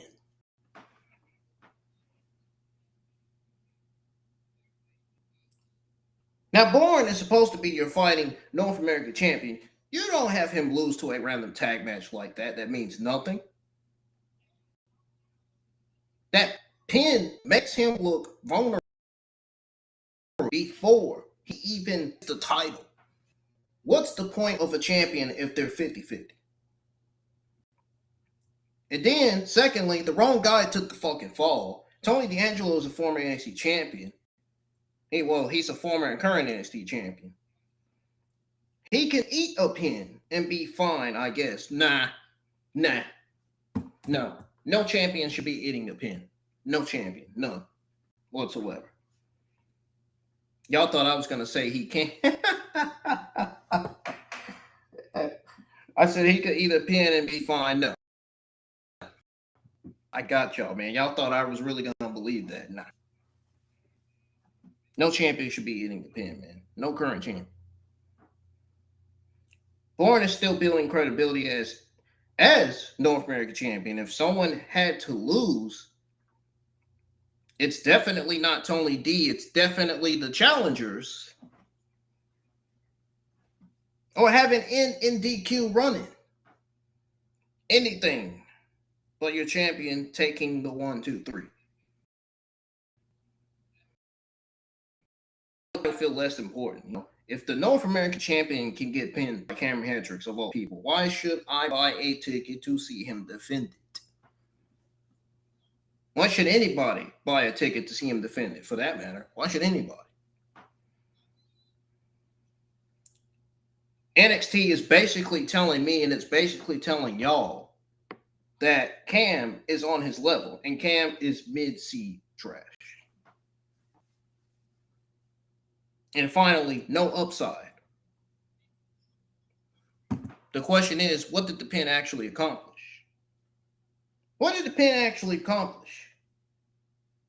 Did it build Rook and Hendricks as NXT Tag Challengers? No. They broke up 20 minutes later. Did it make Cam look like a world beater? No. He got laid out by Rook right after. It was a pointless pin that hurt Bourne for zero payoff. For zero freaking reasons. See, this is exactly the mid-garbage booking I'm talking about, man. This is what I'm talking about, dude. NXT has Zarya, Kaylani, Carver, Rook, Lola, Izzy, real stars, and they're out here having current champions lose, clean, and throwaway tags. I'm talking about NXT. I'm talking about the NXT writers who were booking this show. The creative team. The rules is simple. If you got a belt, you don't get pinned on TV unless it's setting up your next challenger or dropping the title. Anything else is self-sabotage. Period, point blank. Simple as that. Bourne deserves better. Nothing but make his reign better than what probably more than likely already was.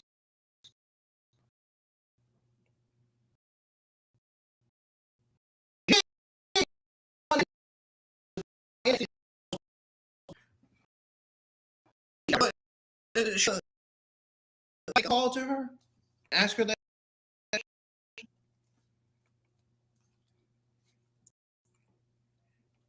Stephanie is probably throwing the TV out the window right now. Can't blame her, dude. With the way they're treating her husband on TV, man, it's just it's disgrace. Like, it's just honestly sad.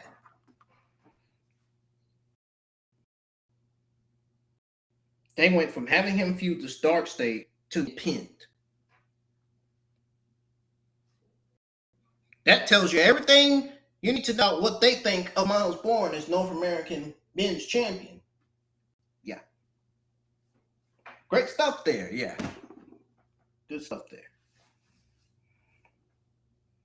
Another reason episode 20 was mid-C, by the way.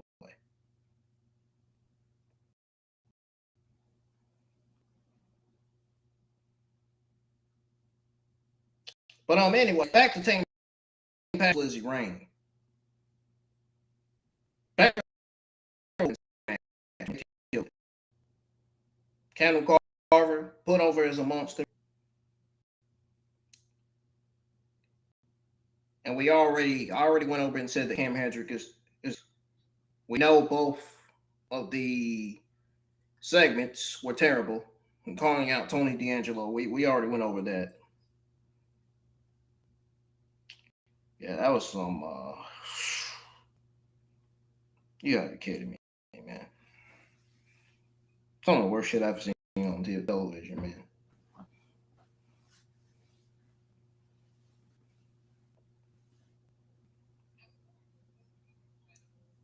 Tavion Heights had to run in just to get a reaction. Tristan Angels versus Romeo. Marino was solid B-. Work rate trapped in a garbage gimmick. Yes, Tristan Angel's gimmick is garbage. I don't like his gimmick. I'm not a fan of his gimmick, dude. But he is not bad in the ring. I will give him that.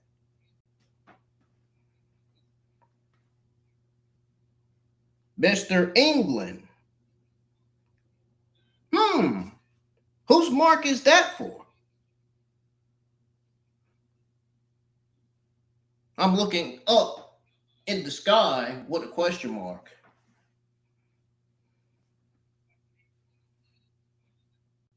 Kid can go, but that character is dead on arrival. No way the administration of TKO is going to take that seriously on the main roster. Bye-bye. with the NXT. That's it.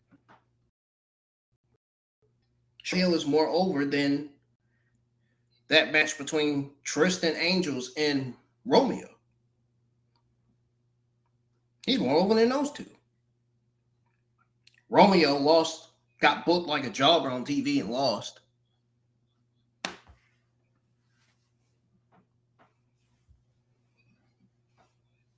Naraku backstage with Tony D. Still waiting for that to mean something after 6 weeks. Congratulations to Evil. You know, they got engaged. They got married.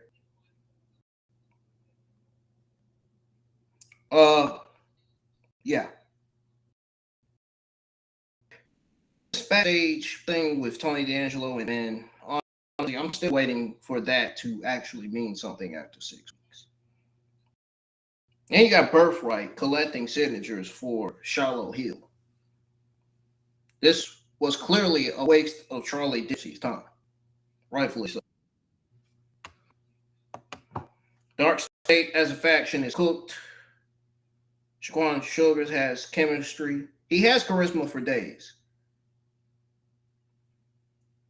But Deion Lennox, Cutler James, and Osiris Griffin are just there. That inside cradle finish to close the show to end NXT Season 20, Episode 20. Honestly, that's insult. You got, like I said, Zarya, Keanu Carter, Kaylani, and Rook on the roster. And out of all things, man, NXT closes with a roll-up. Wow. Talk about mid-C grade being generous.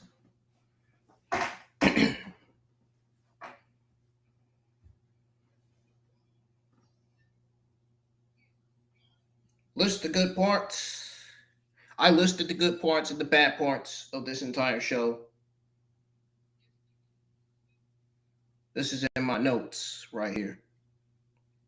And this is in my own words, too. This is in my own opinion about the good parts and the bad parts. So we're going to start with going over the good parts. We're going to start here because there wasn't much.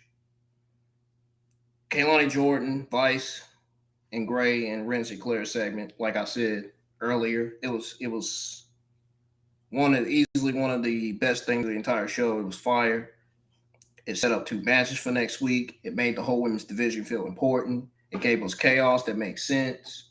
It's 10-10 booking. Tatum Paxley versus Lizzy Rain delivered. Like I said, Lizzy proved that she's a player. And like I said earlier, I can see why WWE is high on her and Mason Root. You know, she's a singles player with the single lead wrecking ball kick, running Samoan drop. Wow. Tatum showed why she's champion, reversing the pin into chemistry drive. And like I said, Zarya came and destroyed both of them after the match ended. The post-match was the best 60 seconds of the whole show. And the only thing people will remember tomorrow and other days to come. Let's go back to what I said about Keanu Carter. Keanu Carter looked like a killer, man. And Wilder had offense, and Keanu no-sold it like a beast, man, like Obafemi. And killed him with Take a Book. Again, that is how you make a star. He should be in the NXT title picture by the summer. Mason Rook, once again, is over without even trying. The crowd wants to cheer him. That corner Death Valley drive on Cam Hendricks was the loudest they ever got all night, outside of Zori. Again, this is the last time I'm going to say this. Turn him babyface. If you're not going to turn him babyface, you're basically going to drop the ball on his heel gimmick and his heel character. You're basically dropping the ball if you don't turn him heel, man. He is over with the crowd. He is good enough to be one of the top heels of the NXT men's division. Men's division needs something fresh. They desperately need some hype and excitement because right now there has not been any excitement or hype in the men's division, dude. The men's division, honestly, the men's division is not really doing that good, honestly. It's really not. It still ain't. But I'm still going to give the men's division a chance, man, to up it up. The women's division is doing absolutely solid.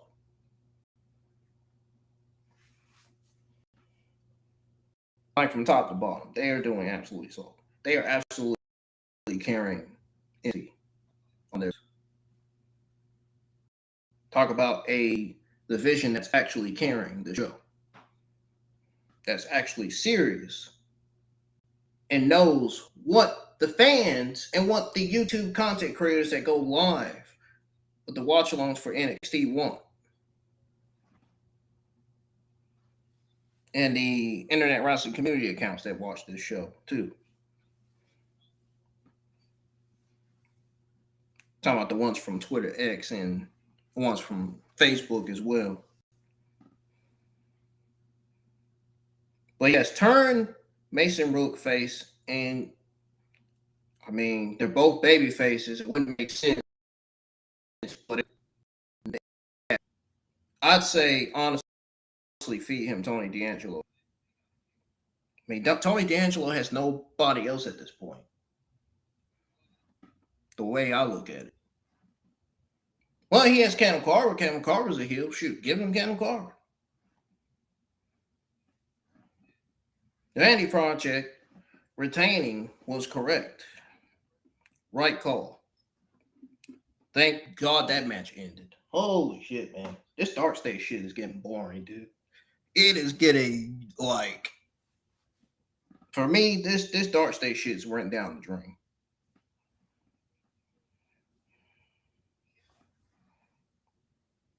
This tag team NXT Tag Team Championship match was sloppy, but Baylor and Smokes are connected. That triple powerbomb through the table on Sugars was a moment. If they keep this up, honestly, they might be the best tag team in NXT by the end of the year. I think the Vanity Project will be the breakout stars of the year.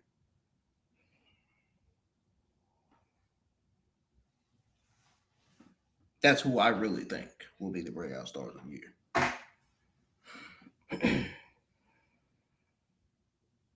I think the Vanity Project deserves it more than anybody on that men's roster. Almost any men on that men's roster.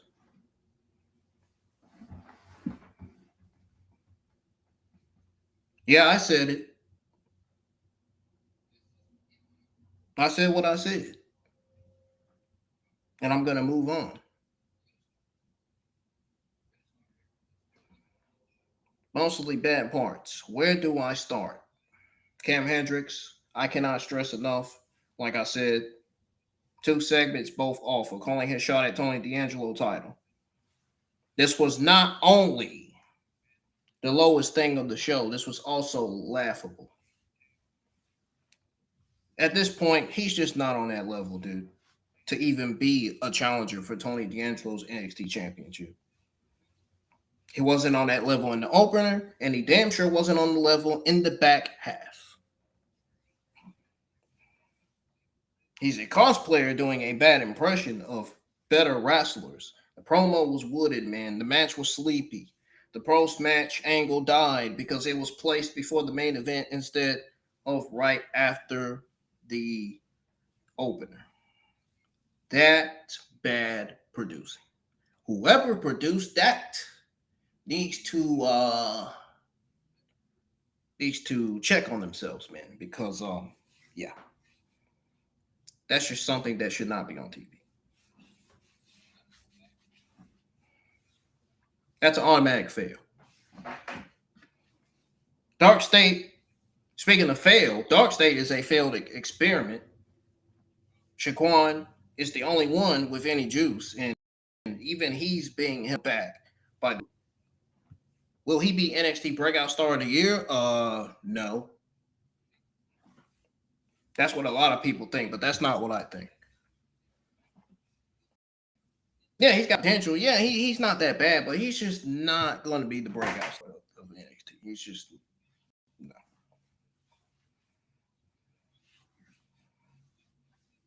But he is being held back by the group. Deion Lennox is Green, Cutler, and Osiris are just guys. And the whole we're back without the weak link story isn't hitting because nobody cared when they were together anyway. Nobody cared when they were together then, and nobody cares when they're not together or still together now. That inside cradle finish, trash.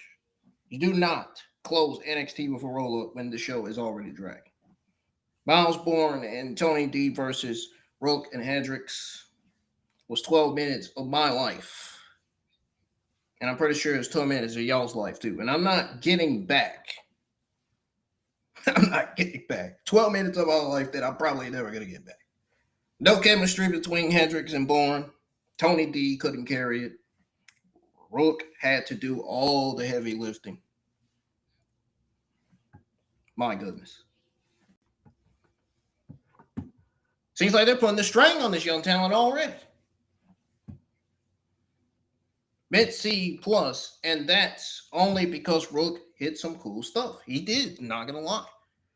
Mason Rook showed out in this match. He was the only good thing in the tag team match, honestly.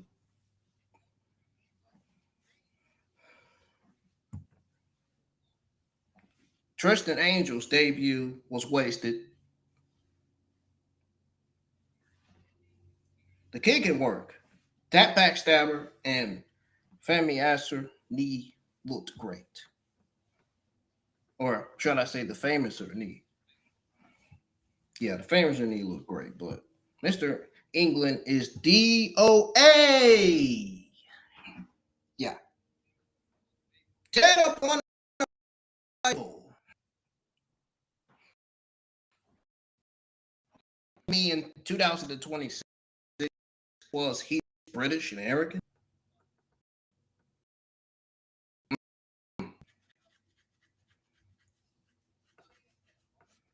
I tell else.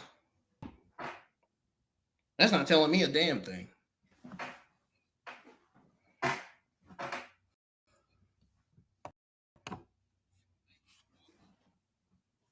Charlotte Hill was more entertaining with a sign. Speaking of Charlotte Hill, the whole Mr. NXT signature bit with Birthright was time filler. Charlie Dempsey deserves better than that. He really does. I think one of the best technical wrestlers that NXT has on that men's roster. Naraku and Evil still means not a single thing.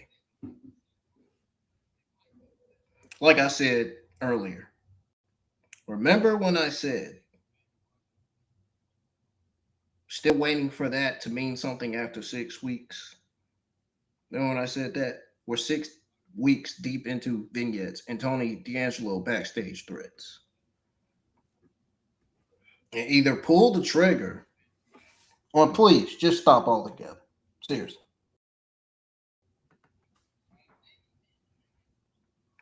The overall pacing of the show, it was just, it was like, I don't even want to say trash anymore. It was just uneventful, dude. It was just uninspiring.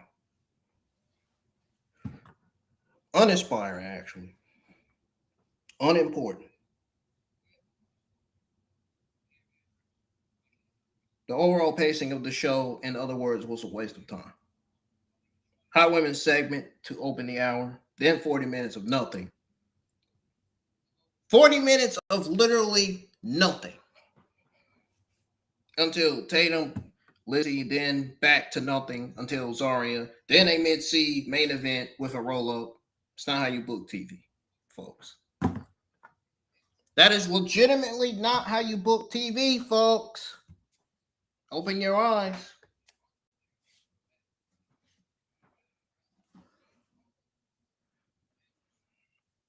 Now, I'm going to explain to y'all why the writing, creative, and booking still needs to change this entire year and why it's currently mid-garbage this year right now. It's simple, because the roster is too damn good to be putting out mid-season shows in 2026. Zarya looking like she was built in a lab to be a star. Keanu Jordan, who is the most athletic woman in the company history. Keanu Carter, who has future world champion written all over him. Then we got Lola Vice, who's over as hell. Izzy of the Cooling, who's the best heel in the division. She is. I'm not lying. I'm sure the Izzy fans would agree with this one. Literally. Tatum Paxley, who's reinverted herself. And May Rook, who the crowd would die for. And what does creative do? They give us Cam Hendricks in 2 seconds. Roll up. They dangerous Mr. England.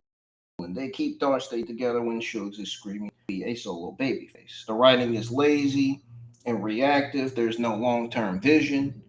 Tate Wilder's adrenaline line, chunky gimmick is already stalled because, let's be honest, EK Prosperity are doing the same.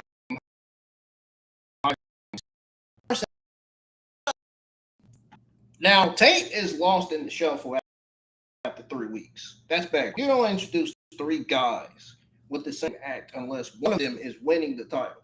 The booking has no stakes. Cam Hendricks calls out Tony D. Nobody cares because you haven't built Cam to that level. You haven't built Cam to that point of interest. Into existence. DarkState loses the tag titles. Like I said, once again, I've said this 2-3 times. This is the last time I'm saying it. Just in case anybody didn't hear the first or the second time. DarkState loses the titles with a roll-up and then attacks Sugars. 15 seconds later. You got to pick a lane. Either the faction is breaking up or they're not. This stop-starting booking kills everybody, man. Then the show's pacing is just mid-garbage, too. You load the first 15 minutes with women's chaos, then go cold. You put your best women's match in the middle and give it no post-match. Follow-up. Until Zarya runs in.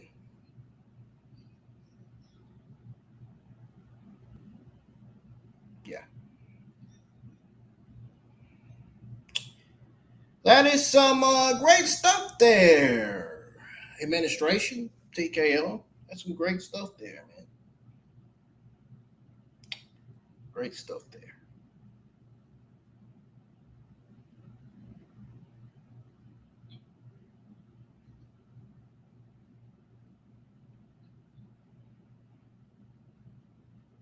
All the more reasons why less people are watching NXT now. Just saying. Not trying to ruffle no feathers or nothing.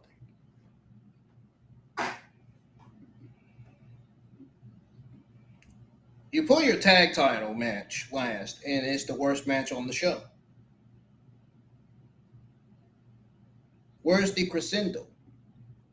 Where's the reason to stay tuned? This entire year has been mid-C to solid B- episodes when the talent level says we should be getting solid A TV every week.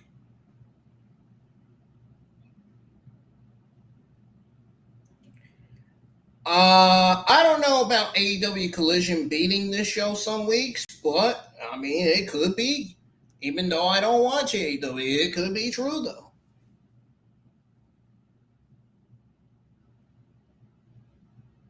Which, in cases, it's embarrassing.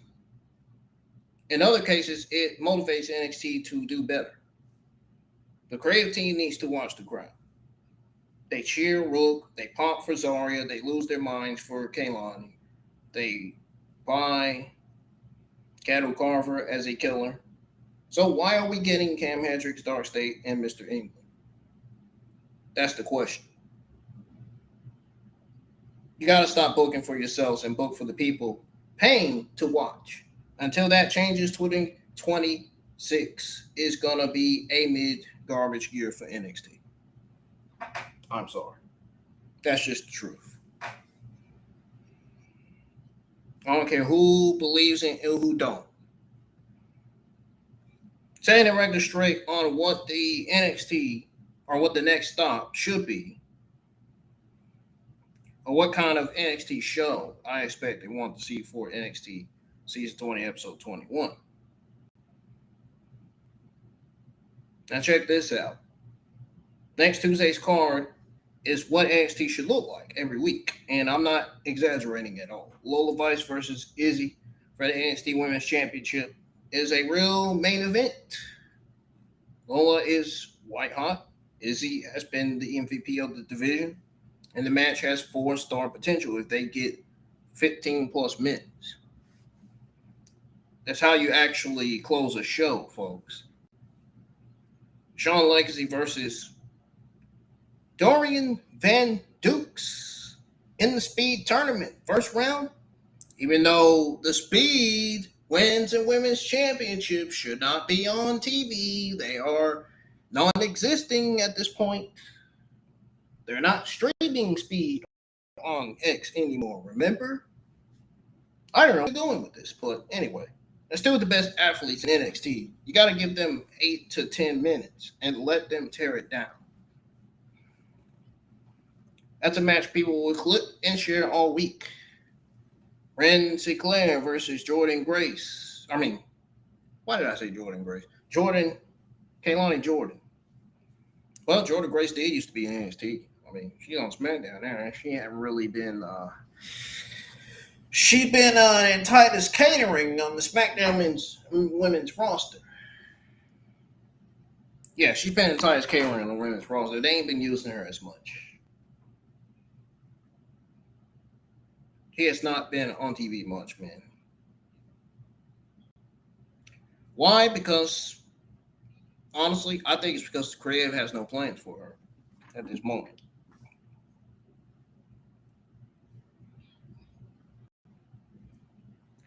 But they really should, but they don't. And that's sad. That's unfortunate for Jordan Grace.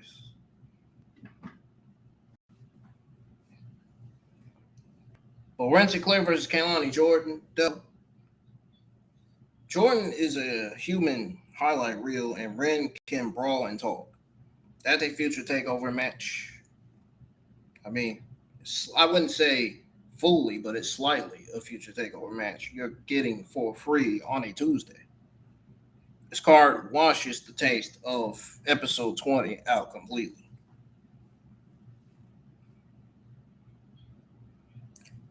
So here's what I expect and want to see for episode 21. To close out this watch along for tonight, folks.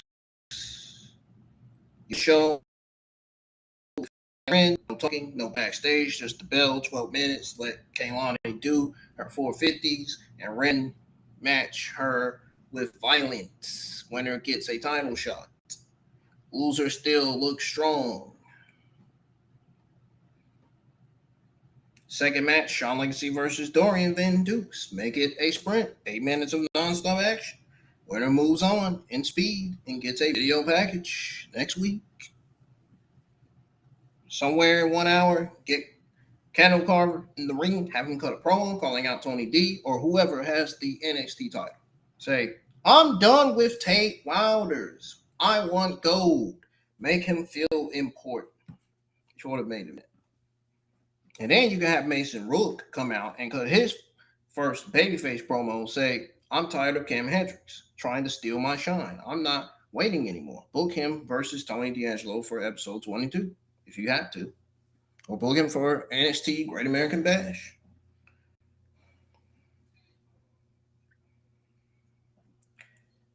Then the main event, you should have Lola Vice versus Izzy for the NXT Women's title. Obviously, it makes sense for that to be in the main event since the NXT Women's title It's the main championship on the NXT brand. Within the NXT Women's Division. 18 minutes, hard-hitting, emotional near falls. Lola retains, but after the match, Zarya comes out. She doesn't attack. She just stares Lola down from the stage, holding up the NA title and pointing at the NXT title. Boom. That's it. Just like that, you got your next premium live event, main event right there. What I don't want is Cam Hendricks, unless he's getting squashed by Rook in 2 minutes. No DarkState until Sugars is officially solo and they're repackaged. No more Mr. England. Have him come out, attack Charlotte Hill, and say that have him say that the name is dead, basically. That's what he should say. No roll-up finishes, no 3-minute tag matches, no birthright signature comedy. No Naraku vignettes unless Evil is debuting. Or unless he's booked in a match. They need to give me a show with stakes. Give me matches that matter. And this is to the NXT creative team, the NXT writers, and whoever boosts the show, man. Give me stars being made, not mid-seat field. NXT episode 20 was mid-garbage. C 21 has to be solid. At least a solid A- or a solid B+ at least. This roster is too damn good for anything less. The fans are too smart for anything less. They got to step on the gas, push Rook, push Zarya, push Kaylani, push Keanu, and even push Lola Vice. You got to start with Cam Hendricks and DarkState, man. That's it. That's the show I expect. That's the show that we deserve. Oh, yeah, by the way, to all those bot accounts and internet wrestling community accounts saying episode 20 was pretty solid or good, I don't know what you guys are smoking on, but that show was fucking boring. The show tonight was boring. It was complete mid-garbage. You can't gaslight me. I watched it, trust me. The crowd was dead for 70% of it. The main event ended with a roll-up. Cam Hendricks got 2 segments. If that's good to you, your standards are in the basement. I don't want to hear no whining, no freaking negative comments. I want to see no damn comments online. Nah. Give me your negative comments because I'm ready to put y'all on blast. Shh. I'm waiting to win yet another argument. Oh, what happened to the people online that said Ray Phoenix reportedly being frustrated, the lack of opportunities, is a work, it's a swerve. What happened to those people online? They hadn't said nothing since because no development has not came out about Ray Phoenix. Obviously, that should tell you right there that Ray Phoenix was obviously actually frustrated. He was a lack of opportunities. And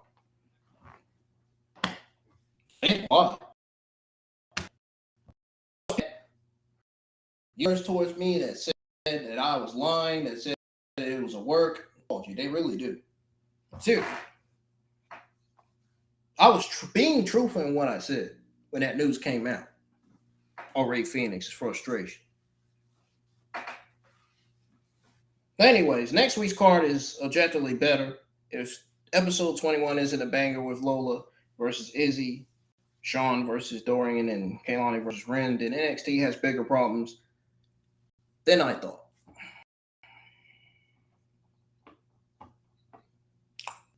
And that's that. I am going to end it with that, folks. All you got to do is rewind the stream. If you didn't get to listen to my overall thoughts and grade on NXT Season 20, Episode 20, as well as the good and bad parts coming out of the show, why the writing, creative, booking still needs to change this entire year, and setting the record straight for NXT Season 20, Episode 21. That episode will be next Tuesday night. I'll be live for that. Definitely. My commentary, live reactions are definitely going to be better. There's definitely going to be a lot of that next week. There wasn't a lot of that tonight because the show just didn't feel what it's like. It just, yeah. Not sure if I'm going live for Evolve. I'll keep you guys up to date. Depends. If the car looks mid or terrible, I'm not going live for it. I'm telling you now.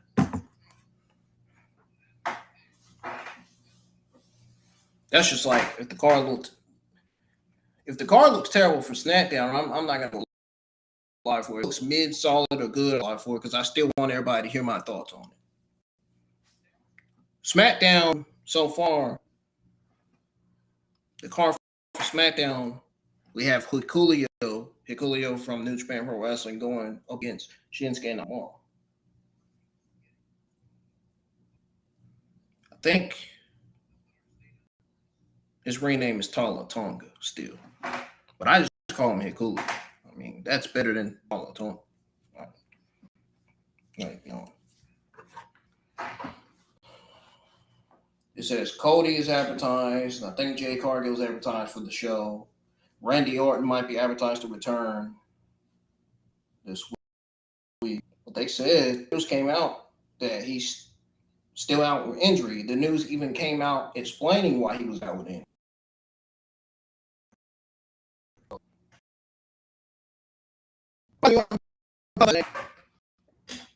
Or maybe he returns after Clash in Italy.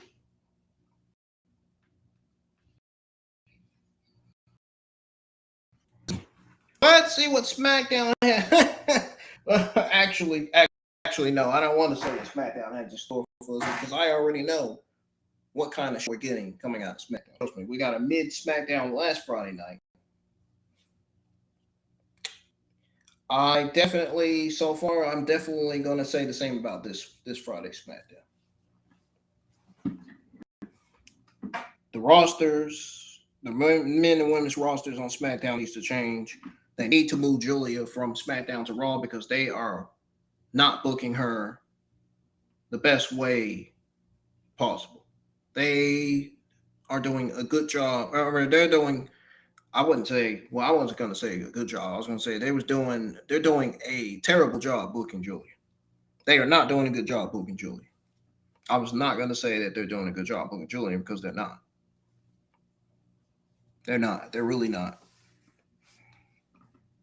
I feel bad for Julia because the way they've been poorly booking her, man, honestly. She's been losing almost every week, man. Either break her up, either get her away from Kiana James and move her to Monday Night Raw, or have Kiana James turn on Julia to join Vader. Something happened. Because Julia needs to get away from Kiana James and move to Monday Night Raw to be Solo's competitor and do her own stuff on Monday Night Raw. Then Kiana James can focus on being a solo competitor on SmackDown, doing her thing, She's getting better and better every week. She really is. Not even lying. But anyways, folks, I'm getting out of here. My battery's gonna die if I don't end the stream. I was gonna go over, honestly. I was gonna go over the Monday Night Raw results and go over my overall thoughts on Raw, but I changed my mind because I don't have enough battery to do that. So I think the best day to go over my overall thoughts and grade on the Monday Night Raw Saturday Night Main Event Go Home show would be on the SmackDown Watch Along, because I have a feeling that SmackDown is going to be yet another mid show this Friday night. So I think that's where I'm going to go over my Monday Night Raw results and the overall thoughts and grade on that show. I mean, some of y'all already know because I have it posted on the Facebook news feed and YouTube community tab, and even on Twitter X. I gotta tweet out my thoughts on the entire episode of NXT because I ain't got to do that, and it's already May the 20th. So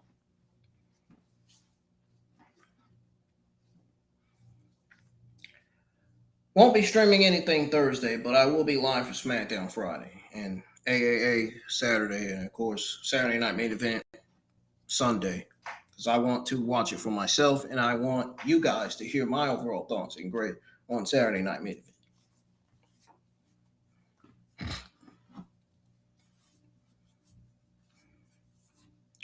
So anyways, that's the end of that. Good night, y'all, and I will be on Twitter X. I will be on Twitter X,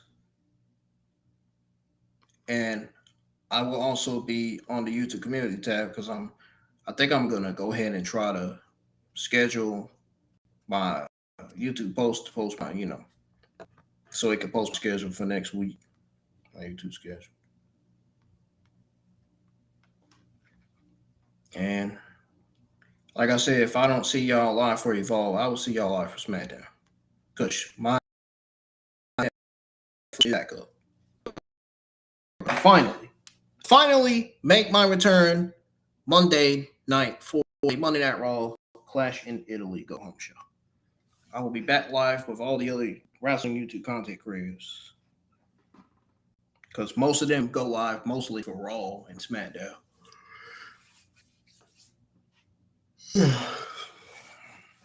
Good night, everybody. I'm out of here.